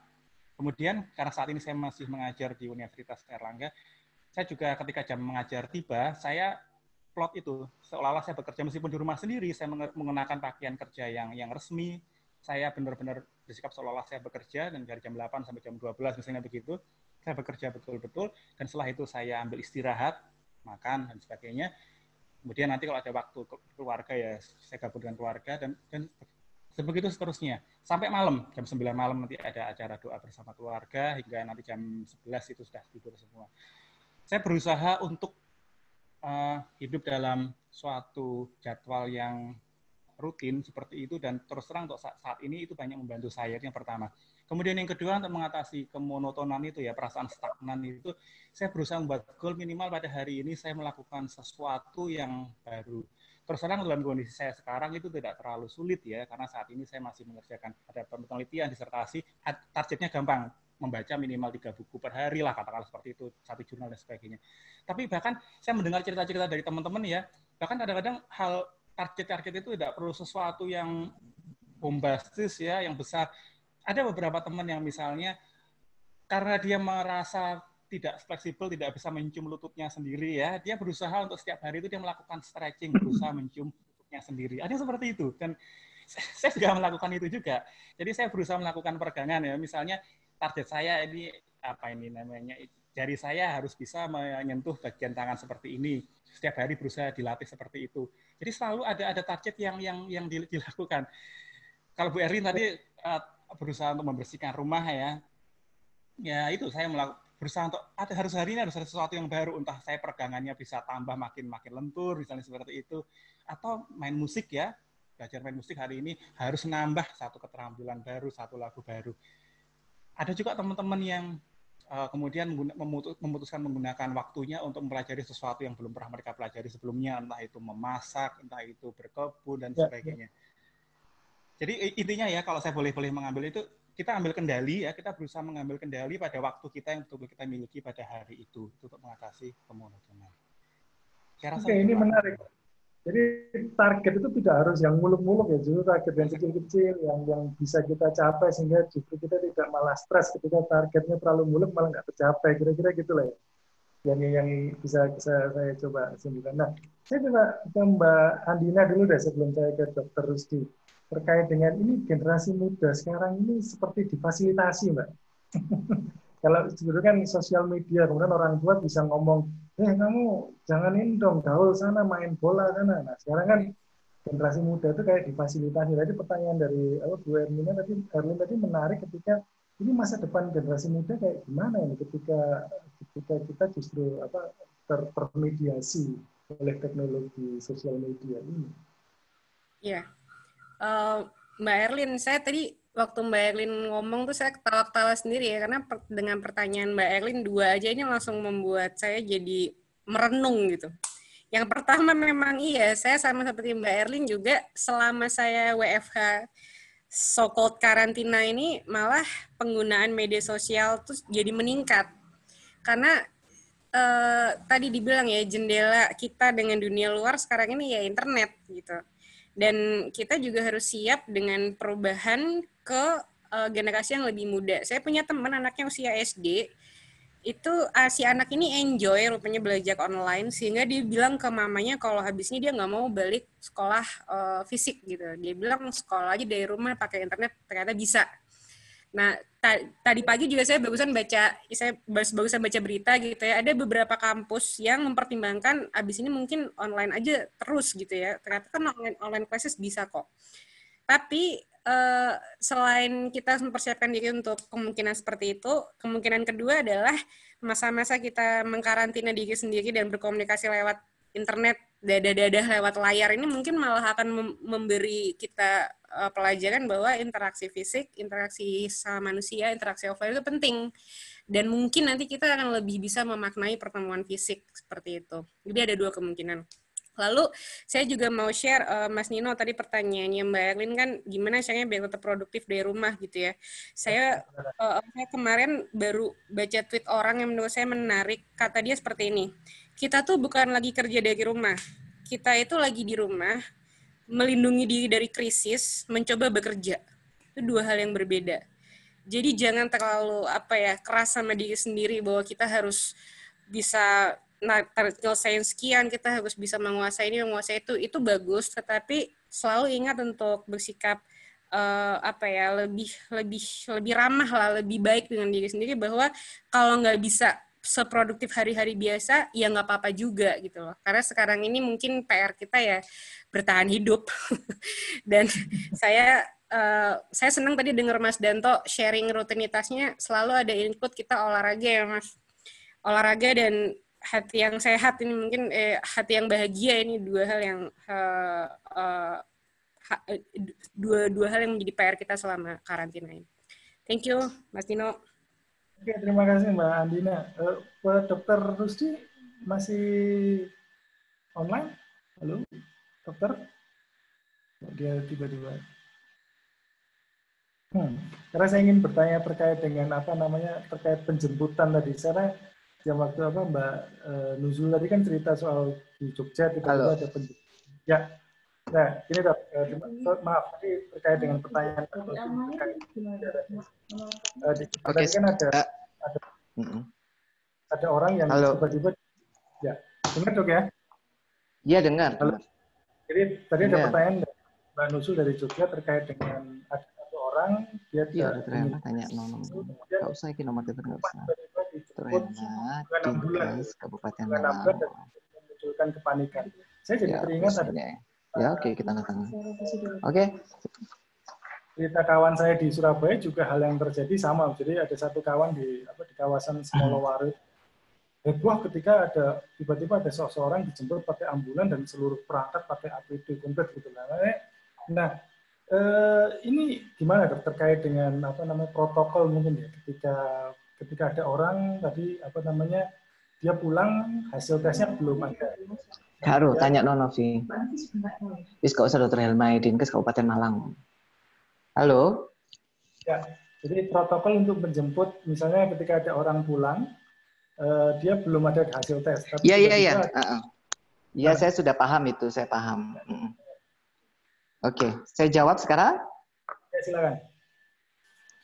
Baik, terima kasih pertanyaannya untuk rekan-rekan sekalian dan terima kasih juga jawabannya dari para narasumber. Ini mungkin saya segera menambahkan beberapa hal yang mungkin bisa saya infokan. Yang pertama memang kebijakan kalau di Indonesia kebijakannya itu lebih kepada ke lokal gitu ya, locally, tapi nggak nggak satu komando nasional itu kebijakannya sama gitu loh. Memang kita dikasih panduan, tetapi kalau ini di level pembuat kebijakan yang di level kota atau kabupaten, mereka bisa saja menginterpretasikannya berbeda-beda dalam hal actionnya di lapangan. Jangankan provinsi satu dengan provinsi lain, antar kota pun itu bisa berbeda. Bahkan kota dengan kabupaten, Kabupaten Batu, Kabupaten Malang dan Kota Malang bisa aja berbeda gitu loh secara aplikasikan kebijakan atau panduan dari pemerintah. Nah, inilah kelemahan dari kita karena masing-masing wilayah itu tergantung juga resource-nya, tergantung juga pemahaman atas panduan itu dan bagaimana mereka melakukan strategik daripada memutus mata rantai penularan virus COVID-19 ini. Contoh semisal saya tetanggaan dengan kota, dengan saya di wilayah kabupaten, ini aja kita bisa punya direction yang berbeda karena kita punya pimpinan kota atau kabupaten yang berbeda. Nah, ini menjadi PR sebenarnya dari pemerintah. Nah, menyikapi ini sebenarnya kembali lagi kunci daripada memutus mata penularan coronavirus ini, satu, secepat mungkin mengidentifikasikan orang yang terbukti positif COVID-19 secepat mungkin. Semakin cepat semakin baik. Sebentar. Ya, ini tanda tangan Pak ini. Oke. Semakin cepat kita mengidentifikasi, maka semakin bagus. Nah, setelah teridentifikasi positif, tetap langsung lakukan tracing secepatnya. Tracing secepatnya adalah orang itu tinggal di mana, siapa aja yang kontak dengan dia, kontak erat resiko tinggi dengan dia, orang-orang itu maka kita akan istilahnya kita beri tanda. Kita beri tanda itu maksudnya ini wilayah tracingnya. Sebenarnya saya nggak setuju kalau cuma satu daerahnya aja harus langsung ditutup gitu ya. Itu sangat egois sekali. Kalau ternyata orang itu sebenarnya kemarinnya pergi ke mall, kemarinannya dia pergi ke pasar, yang di luar wilayah yang di blok itu perumahannya, atau kemarinnya pergi ke sekolah, atau kemarinnya pergi ke kemana, dia ketemu ini. Nah, ini ternyata tidak di-trace. Jadi cuma ngeblok di satu tempat yang mana dia cuma buat jalan lewat doang. Nah, ini sebenarnya lucu. Nah, ngerti maksud saya? Dia tidak nongkrong. Dia tidak model orang yang nongkrong-nongkrong di depan rumahnya atau dia kumpul-kumpul sama tetangganya yang ada selamatan. Dia bukan model orang yang seperti itu. Dia misalnya orang yang habis pergi ke sana kemarin pergi ke sana. Nah, ini yang keliru, pemahaman yang keliru. Jadi intinya adalah satu diidentifikasi cepatnya, kemudian di tracing siapa yang riwayat kontak positif dengan dia. Nah, yang orang tracing itu yang ada riwayat kontak segera dilimitasi gerakannya kemana-mana. Jadi harus ibaratnya ternyata, waduh, yang kontak sama orang itu adalah Pak Nino. Maka Pak Nino segera dihubungi dan harus stay di rumahnya, nggak boleh kemana-mana, dibatasi pergerakannya, gitu loh. Nah, itu sudah membantu, bukan daerahnya langsung ditutup, tapi orang-orang yang riwayat kontak tidak di tracing dan tidak diketahui, dan orang yang punya riwayat kontak itu tidak tahu dia kontak dengan orang yang positif dan dia melakukan kegiatannya sehari-hari. Nah, ini yang jadi catatan. Nah, sebenarnya kalau kembali lagi, kalau perlakuan seperti itu, tiba-tiba ambulan datang, terus masyarakat heboh dan sebagainya, ya bukan salahnya masyarakat. Jadi karena masyarakat takut. Jangankan COVID-19 ya, penyakit apapun kalau ada ambulan datang, ya tetangga kanan kiri heboh. Ya kan? Makanya banyak kalau di luar negeri itu orang manggil ambulan di rumah itu ya biasa. Kalau di sini ya harus dibawa ke rumah sakit itu kadang harus cari mobil sendiri dan kadang yang nganter itu semikian banyak orang karena mereka nganggap bahwa ambulan datang ke rumah atau dijemput ambulan atau ambulan datang ke rumah itu suatu hal yang menghebohkan, menakutkan. Nah, ini yang perbedaan itu. Nah, contoh tadi pertanyaan dari Mbak siapa tadi, Mbak yang bilang saya takut, cemas karena orang-orang saya tahu orang-orang di jalan tuh tetap aja main-main. Mereka terus datang kadang ke rumahku nggak cuci tangan. Mungkin saya kasih pemahaman begini. Satu, kalau kita tahu itu salah dan itu dilakukan sama orang lain, kita tidak setuju, tapi kita tidak bisa melakukan apa-apa, tentu membuat kita gelisah. Itu sudah pasti ya. Kayak kita melihat ada orang yang mestinya makan itu harusnya pakai tangan, Dia makan pakai kaki padahal dia punya tangan yang lengkap. Itu kan kita sebel kalau kita nggak ikut ngurusin gitu ya.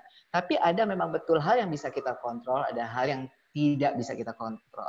Kalau tidak kita bisa kontrol, maka ya istilahnya oke, kita relakan senyampang tidak menimbulkan penularan ke kita sendiri atau ke keluarga kita, maka kita tidak perlu laporkan. Tapi kalau Anda pada satu level, ini kayaknya kesepakatan warga bahwa ini tidak boleh kumpul-kumpul, maka Anda boleh melaporkan itu ke Pak RT-nya, dan sebagainya. Memang masing-masing wilayah itu punya kesepakatan, baik tertulis maupun tidak tertulis. Di beberapa wilayah yang sudah bagus ya untuk Satgas COVID-19, itu mereka membentuk tim Satgas. Jadi di satu RT misalnya, pemudi-pemudinya itu bentuk satgasnya sendiri. Satgas itu ngumpul, terus dia bikin kayak peraturan rule di wilayahnya. Oke, rule-nya seperti ini. Boleh keluar kalau ke sini. Nanti kalau ada yang cari apa sayuran apa harus seperti ini. Kalau yang keluar ini yang untuk bekerja saja, yang nggak boleh ada orang nongkrong atau kumpul lebih dari 5 atau 6 orang. Itu dilarang misalnya kayak gitu. Nah, kesepakatan itu bisa menjadi catatan kalau kita bisa melaporkan ke orang atau satgas yang ada di wilayahnya. Nah, sekarang juga bagaimana menjaga rumah kita supaya tidak lepas dari supaya terbebas virus COVID-19.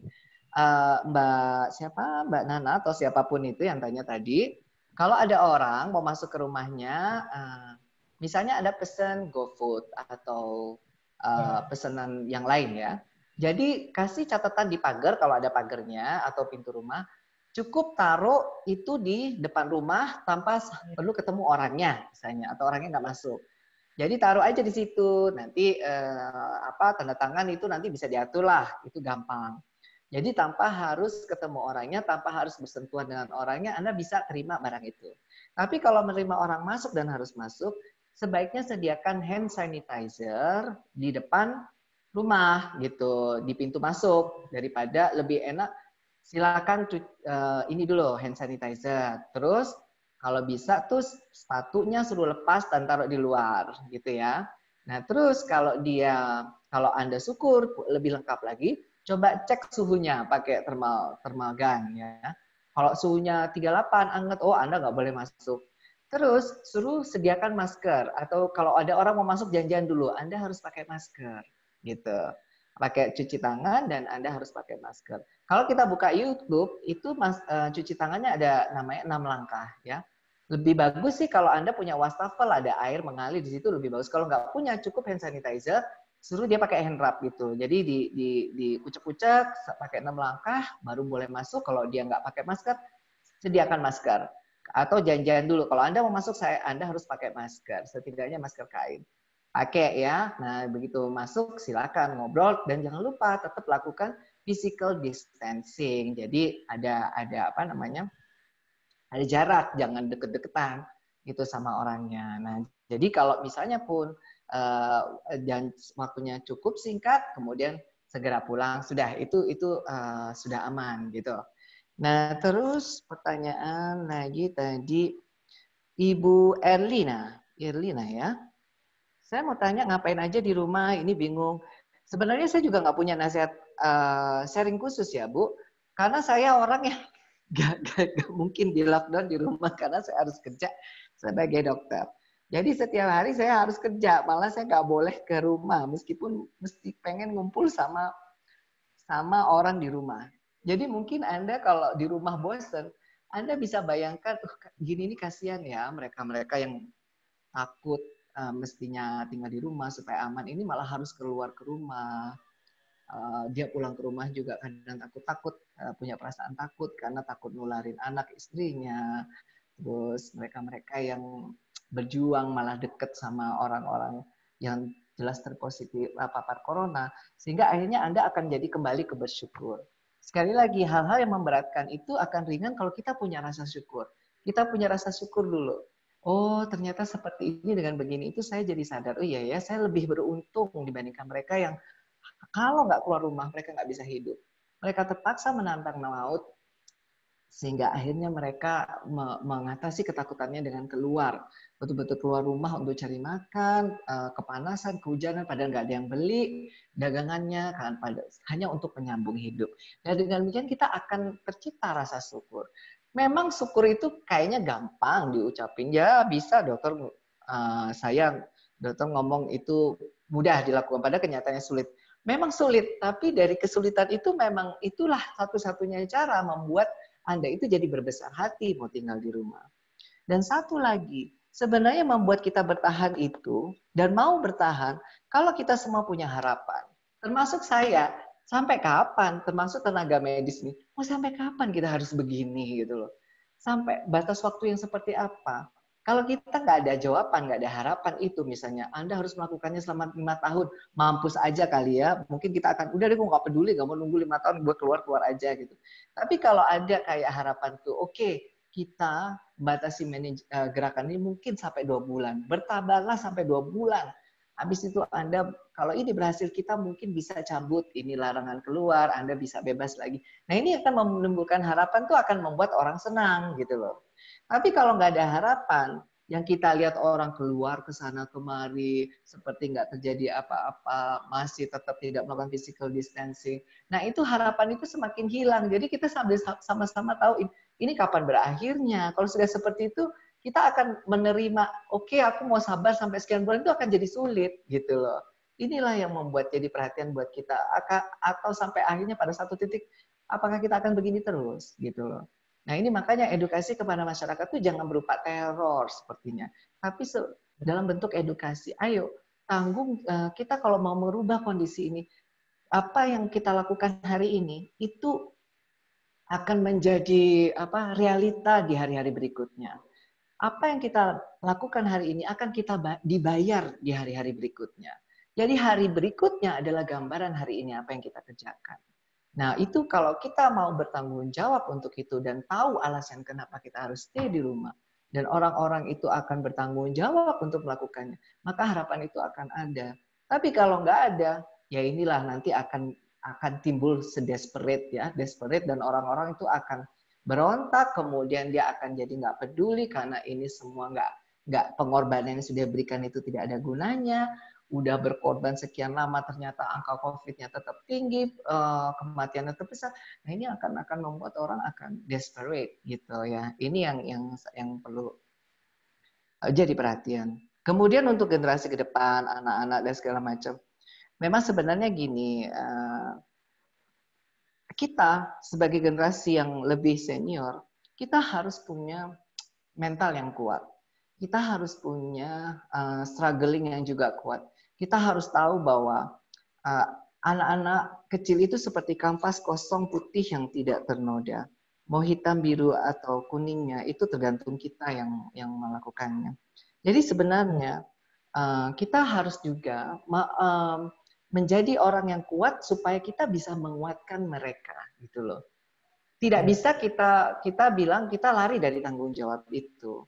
Artinya bahwa saya hanya mau membuat saya nyaman tanpa saya peduli anak-anak saya atau anak kecil di rumah saya ini, pokoknya dia terhibur, saya terhibur, itu bukan urusan saya. Kita bisa jangan satu, kita tidak bisa begitu.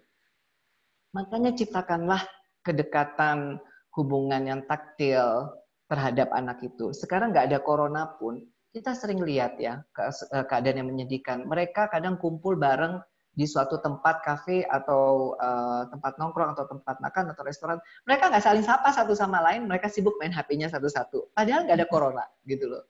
Nggak harus nunggu corona, gitu loh. Nggak harus nyalain corona, gitu loh. Nah ini yang terjadi. Sebenarnya you breaking the silence itu adalah, oke, kamu sendiri juga nggak ada corona, oh banyak sudah orang kaku yang melakukan interaksi sosial dengan banyak orang. Nah jadi gini, jangan takut untuk kita berkreasi, berinovasi dalam menciptakan hubungan dan membangun karakter dalam hubungan itu sendiri. Saya sendiri juga kesulitan. Saya terpaksa ya jadi menjauh sama istri, menjauh sama anak.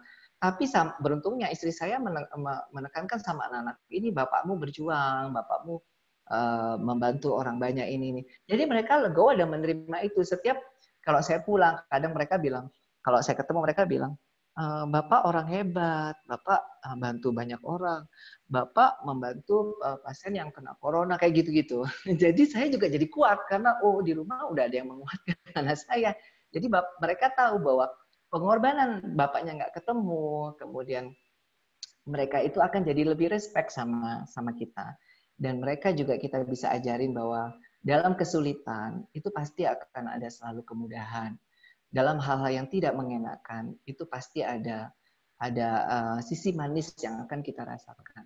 Dan dalam perjuangan ini nanti ada pelabuhan tempat kita ketemu, pelabuhan indah yang kita sama-sama akan menuju ke sana gitu. Dan saya harap ini juga bisa menjadi motivasi buat saya sendiri. Dan saya baru tahu ini pertanyaan-pertanyaan yang sangat bagus yang akan saya tulis dan saya catat, dan saya akan bisa bagikan ini untuk yang suka baca tulisan saya, bahwa kita petugas medis itu nggak bisa hanya ngelihat pasien yang sudah ada di rumah sakit. Banyak orang-orang di luar sana itu yang betul sentuhan petugas medis untuk mau juga menyapa, membelai hati mereka yang penuh keraguan, ketakutan, kemudian kegelisahan. Dan saya pikir ini meskipun ya kita ber-14, tapi ini membuat energi saya semakin berlipat untuk saya bisa melayani lebih banyak lagi. Terima kasih, itu aja ya. Ya, terima kasih dok atas motivasinya dan juga harapan. Artinya ini dari dokter yang setiap hari harus berhadapan dengan pasien dan segala macam, ini masih punya harapan. Artinya kita sebagai orang yang hanya di rumah aja harusnya lebih bisa lebih kuat dan membangun mental yang kuat. Mbak Andina ada yang mau ditambahin? Saya sebenarnya ada satu pertanyaan yang menggelitik sih terkait dengan tadi sempat dokter bercerita tentang bagaimana pemantauan itu. Jadi misalnya ketika ada tracking tracing gitu orang gitu ya, ketika dia harus kemana aja. Nah, ada satu perdebatan yang menarik. Saya coba beralih ke Mbak Andina di Eropa itu beberapa negara sudah mulai mencoba melakukan tracing itu melalui gadget. Jadi orang ini gimana? Artinya ini kan kemudian privasi seseorang, kemudian dia di tracing dan segala macam. Itu mungkin ada bisa sesuatu yang di-sharingkan. Ya, Mas Nino, makasih pertanyaannya. Ini tadi sesuatu yang, hai sayang, lupa saya sampaikan. Jadi yang bakalan berubah ini juga adalah sikap kita terhadap privacy, Mas dan teman-teman semuanya. Ini ada anak saya di sini. Halo.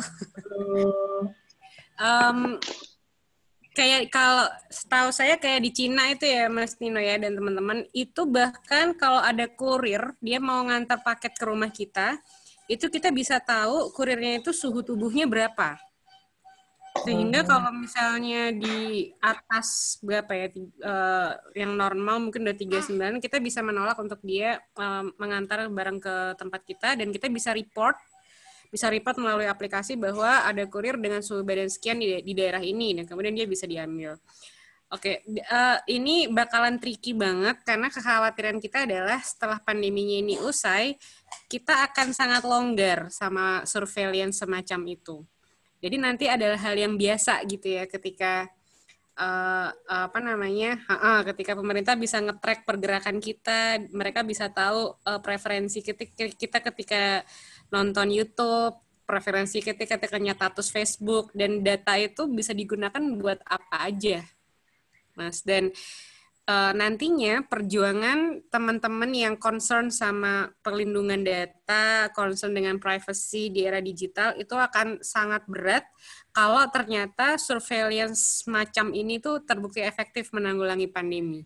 Seperti itu. Ini sesuatu yang kita main tebak-tebakan gitu ya. Kira-kira bakal terjadi atau enggak, tapi kekhawatiran saya akan terjadi. Kita nanti akan memandang pengawasan terpusat, pengawasan sentral sebagai sesuatu yang ya mungkin bisa menolong di kehidupan bermasyarakat itu.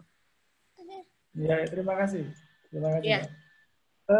Saya tadi ada Mbak Luki Sumarjo. Mungkin satu pertanyaan aja ya dari Mbak Luki. Mungkin bisa tadi sempat chat di sini untuk bertanya satu aja sebelum kita.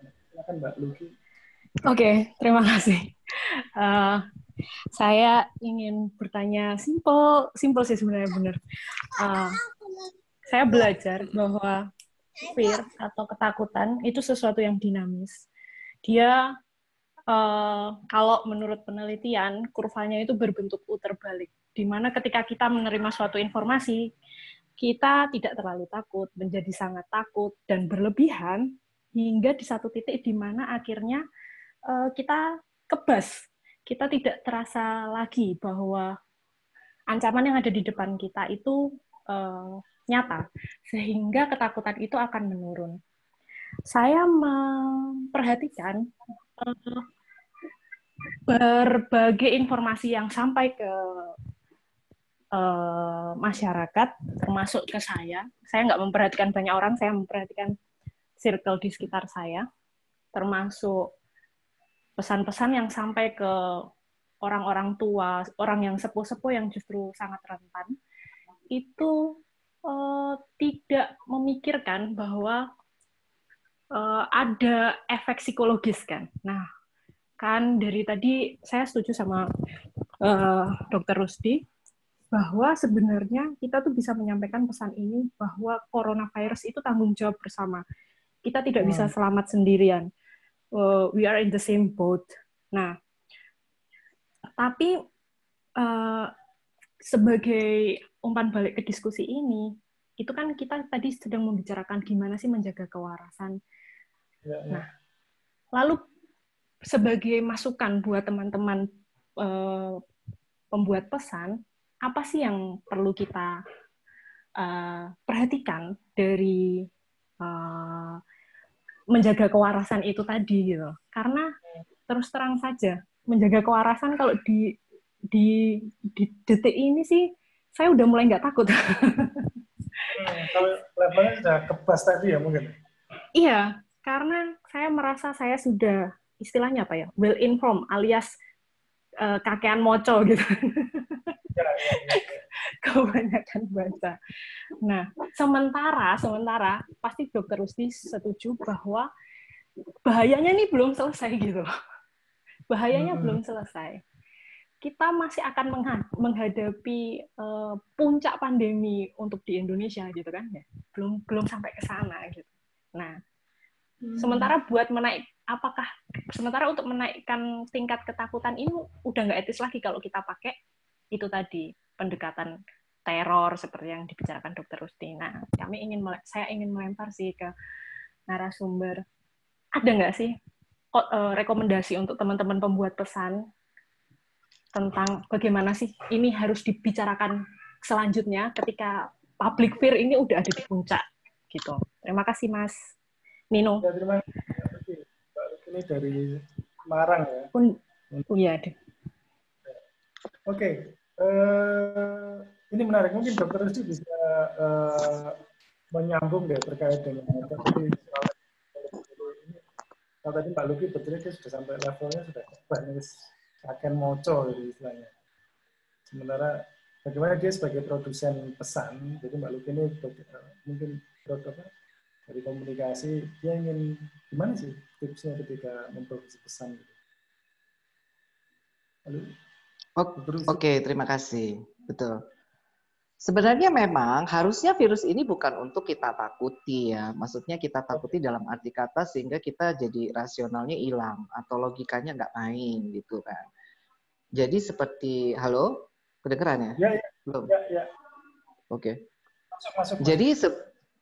Jadi untuk mengalahkan musuh itu akan semakin mudah kalau kita itu tahu musuhnya itu seperti apa, kelemahannya kayak gimana, terus dia itu kira-kira nyerangnya dari arah mana, kemudian dia itu paling nggak bertahan di tempat yang seperti apa, terus berapa sih kekuatan kita dan berapa kekuatannya mereka, kemudian strategi apa yang paling efektif dan efisien. Ini jelas ini harusnya seperti itu gitu loh. Semakin kita takut tapi kita tidak mau tahu tentang virus itu dan strategi bagaimana cara menanggulanginya.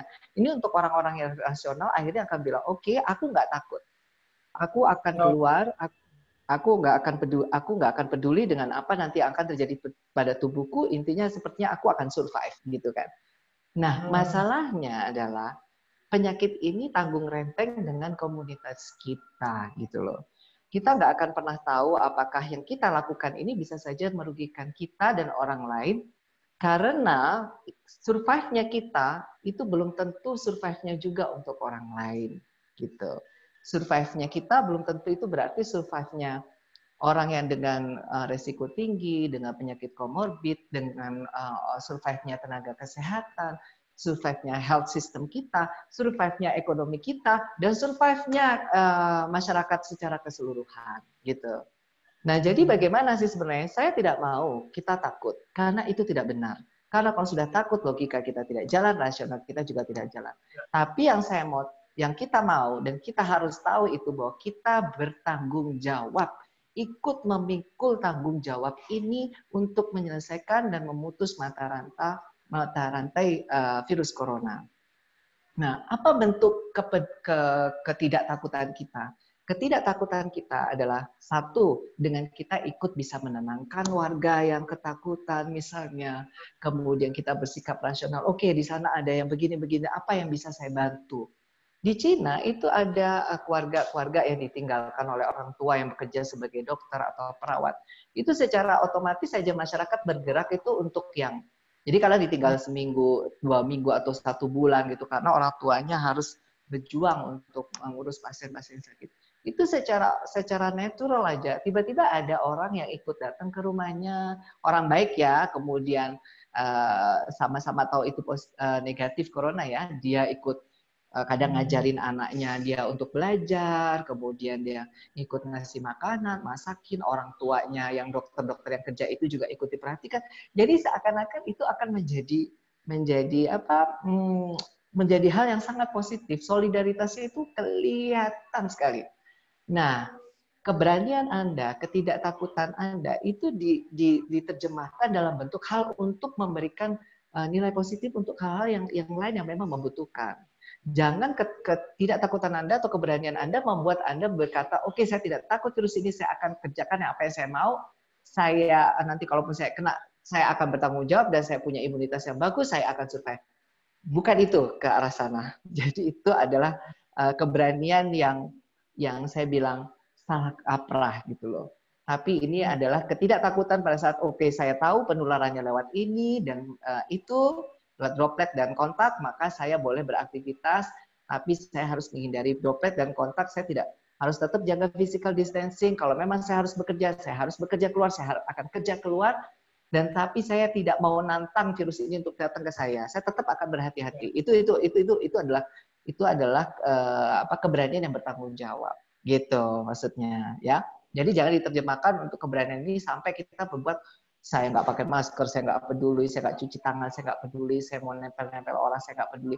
Saya tahu itu daerah red zone, tambah saya datangin, saya menantang pemerintah untuk saya tidak mau di rumah. Ini keberanian yang salah kaprah.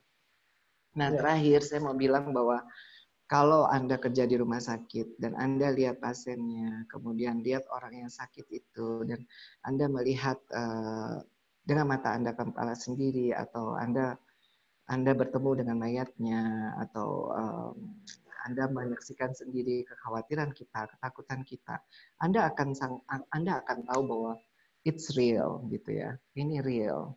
Satu yang penyakit yang kayaknya kita pikir tidak mungkin datang ke Indonesia itu ternyata ada dan datang gitu loh.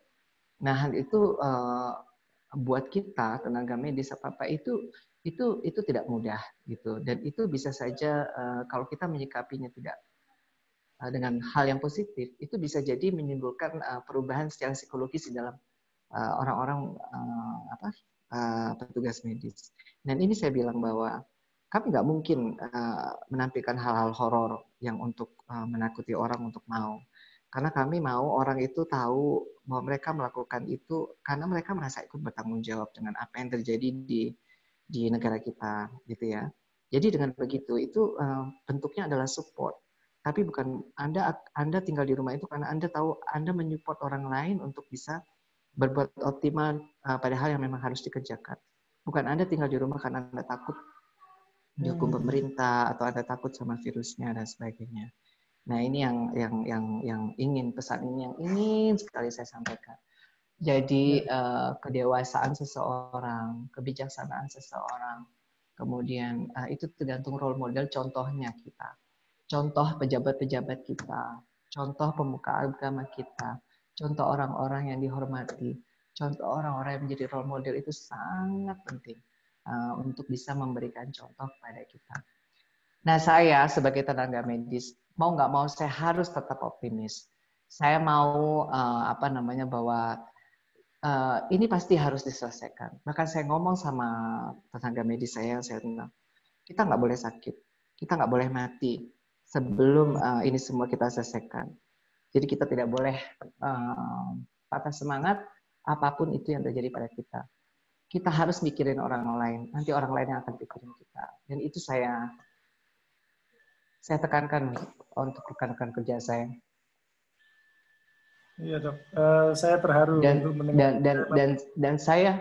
Dan saya tahu bahwa ini juga saya nggak mudah ngomong seperti ini ya, karena memang kenyataannya juga memang berat gitu. Dan sekarang kesulitan kita itu memang real, nyata. Jadi saya juga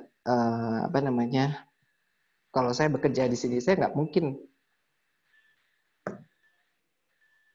mungkin bekerja setengah hati saat semua orang itu ada di rumah.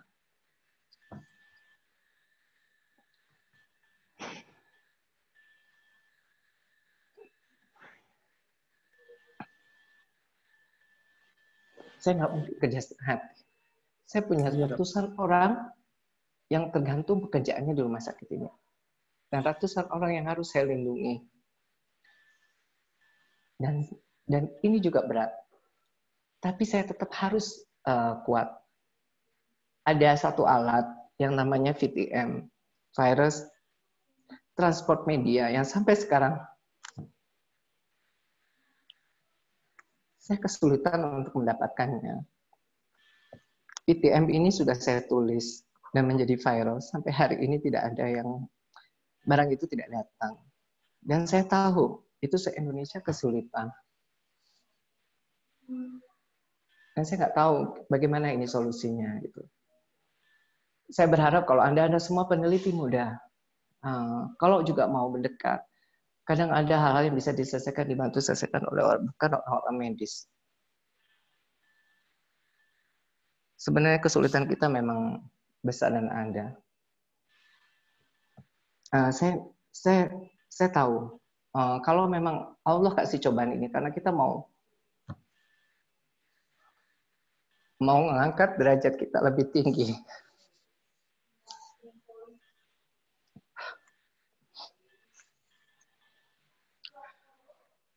Saya tahu kenyataan bahwa perawat kita ada yang sakit.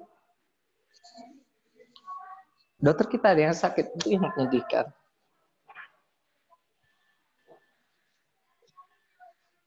Dan kalau misalnya ada yang mau mendengar, ada yang mau datang, kalau Anda orang yang sudah pintar, sudah tahu itu ilmunya, datang kepada kami, bertanya, apa kesulitannya? Membantu kami. Itu akan lebih bagus. Tapi sayangnya 1 bulan ini tidak ada. Dan saya hanya bisa berharap mungkin Tuhan Allah akan menolong kita semua ya. Kita adalah orang-orang profesional yang punya hati baik. Dan kita orang-orang profesional yang tidak mungkin keluar kata-kata kasar dari mulut kita. Tapi kadang kalau kita memang membutuhkan bantuan, itu mudah-mudahan Tuhan Allah akan kasih jalan keluar. Saya percaya kalau satu pintu tertutup, akan dibukakan pintu yang lainnya. Dan saya berharap berdoa sungguh-sungguh agar kita semua dilindungi, agar warga kita dilindungi untuk anak-anak kita dan generasi berikutnya di masa yang akan datang. Untuk mereka-mereka yang khususnya untuk mereka-mereka yang memang orang-orang baik yang berjuang untuk banyak orang. Mudah-mudahan tidak banyak terjadi chaos di Indonesia. Mudah-mudahan ada yang mikirin orang-orang yang kesulitan untuk cari penghasilan. Mudah-mudahan ada orang yang pikirin anak-anak yang sudah lama tidak bersekolah. Mudah-mudahan ada pikirin orang yang menahan lapar di rumah. Mudah-mudahan saya harap harus ada yang mikirin karena tidak semuanya bisa dibebankan oleh petugas medis. Dan mudah-mudahan banyak orang-orang yang terbuka hatinya yang bisa saling tolong-menolong sehingga kita bisa segera keluar dari krisis ini. Iya, Dok. Mudah-mudahan. Udah itu aja dari saya. Saya ini sudah maghrib, jadi saya minta tolong, saya nggak bisa lama-lama. Saya syukur alhamdulillah, dan saya live dulu ya. Terima kasih. Sampai ketemu lagi. Sampai kapan-kapan. Ya, kawan-kawan di seluruh bumi ini juga sedang berjuang, dan kami hanya membantu sesuai dengan apa yang bisa ya membantu semampu kami lah.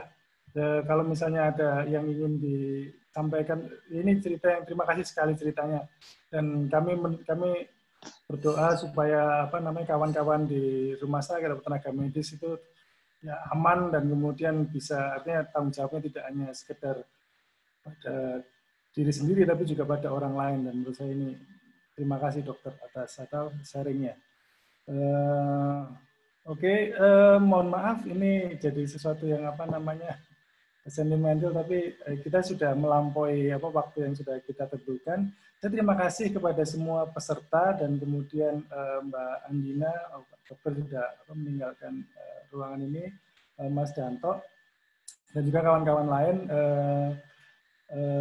Saya nggak tahu harus menyimpulkan gimana, tapi intinya kita harus tetap rasional, menjaga kecemasan, dan tetap yakin bahwa krisis ini bukan kiamat, ya, tetap ada seperti dari Mas Santo juga ngomong, ini ya krisis, tapi kita tidak selamanya menghadapi krisis, pasti ada satu batas di mana kita bisa keluar dari krisis ini. Oke, terima kasih atas kehadiran kawan-kawan semuanya. Saya masih mengorganisir diskusi-diskusi ini lebih lanjut. Saya berharap nanti kawan-kawan bisa terlibat lebih lanjut terkait diskusi ini. Terima kasih lagi-lagi. Selamat sore, sampai jumpa di lain kesempatan. Terima kasih. Dadah.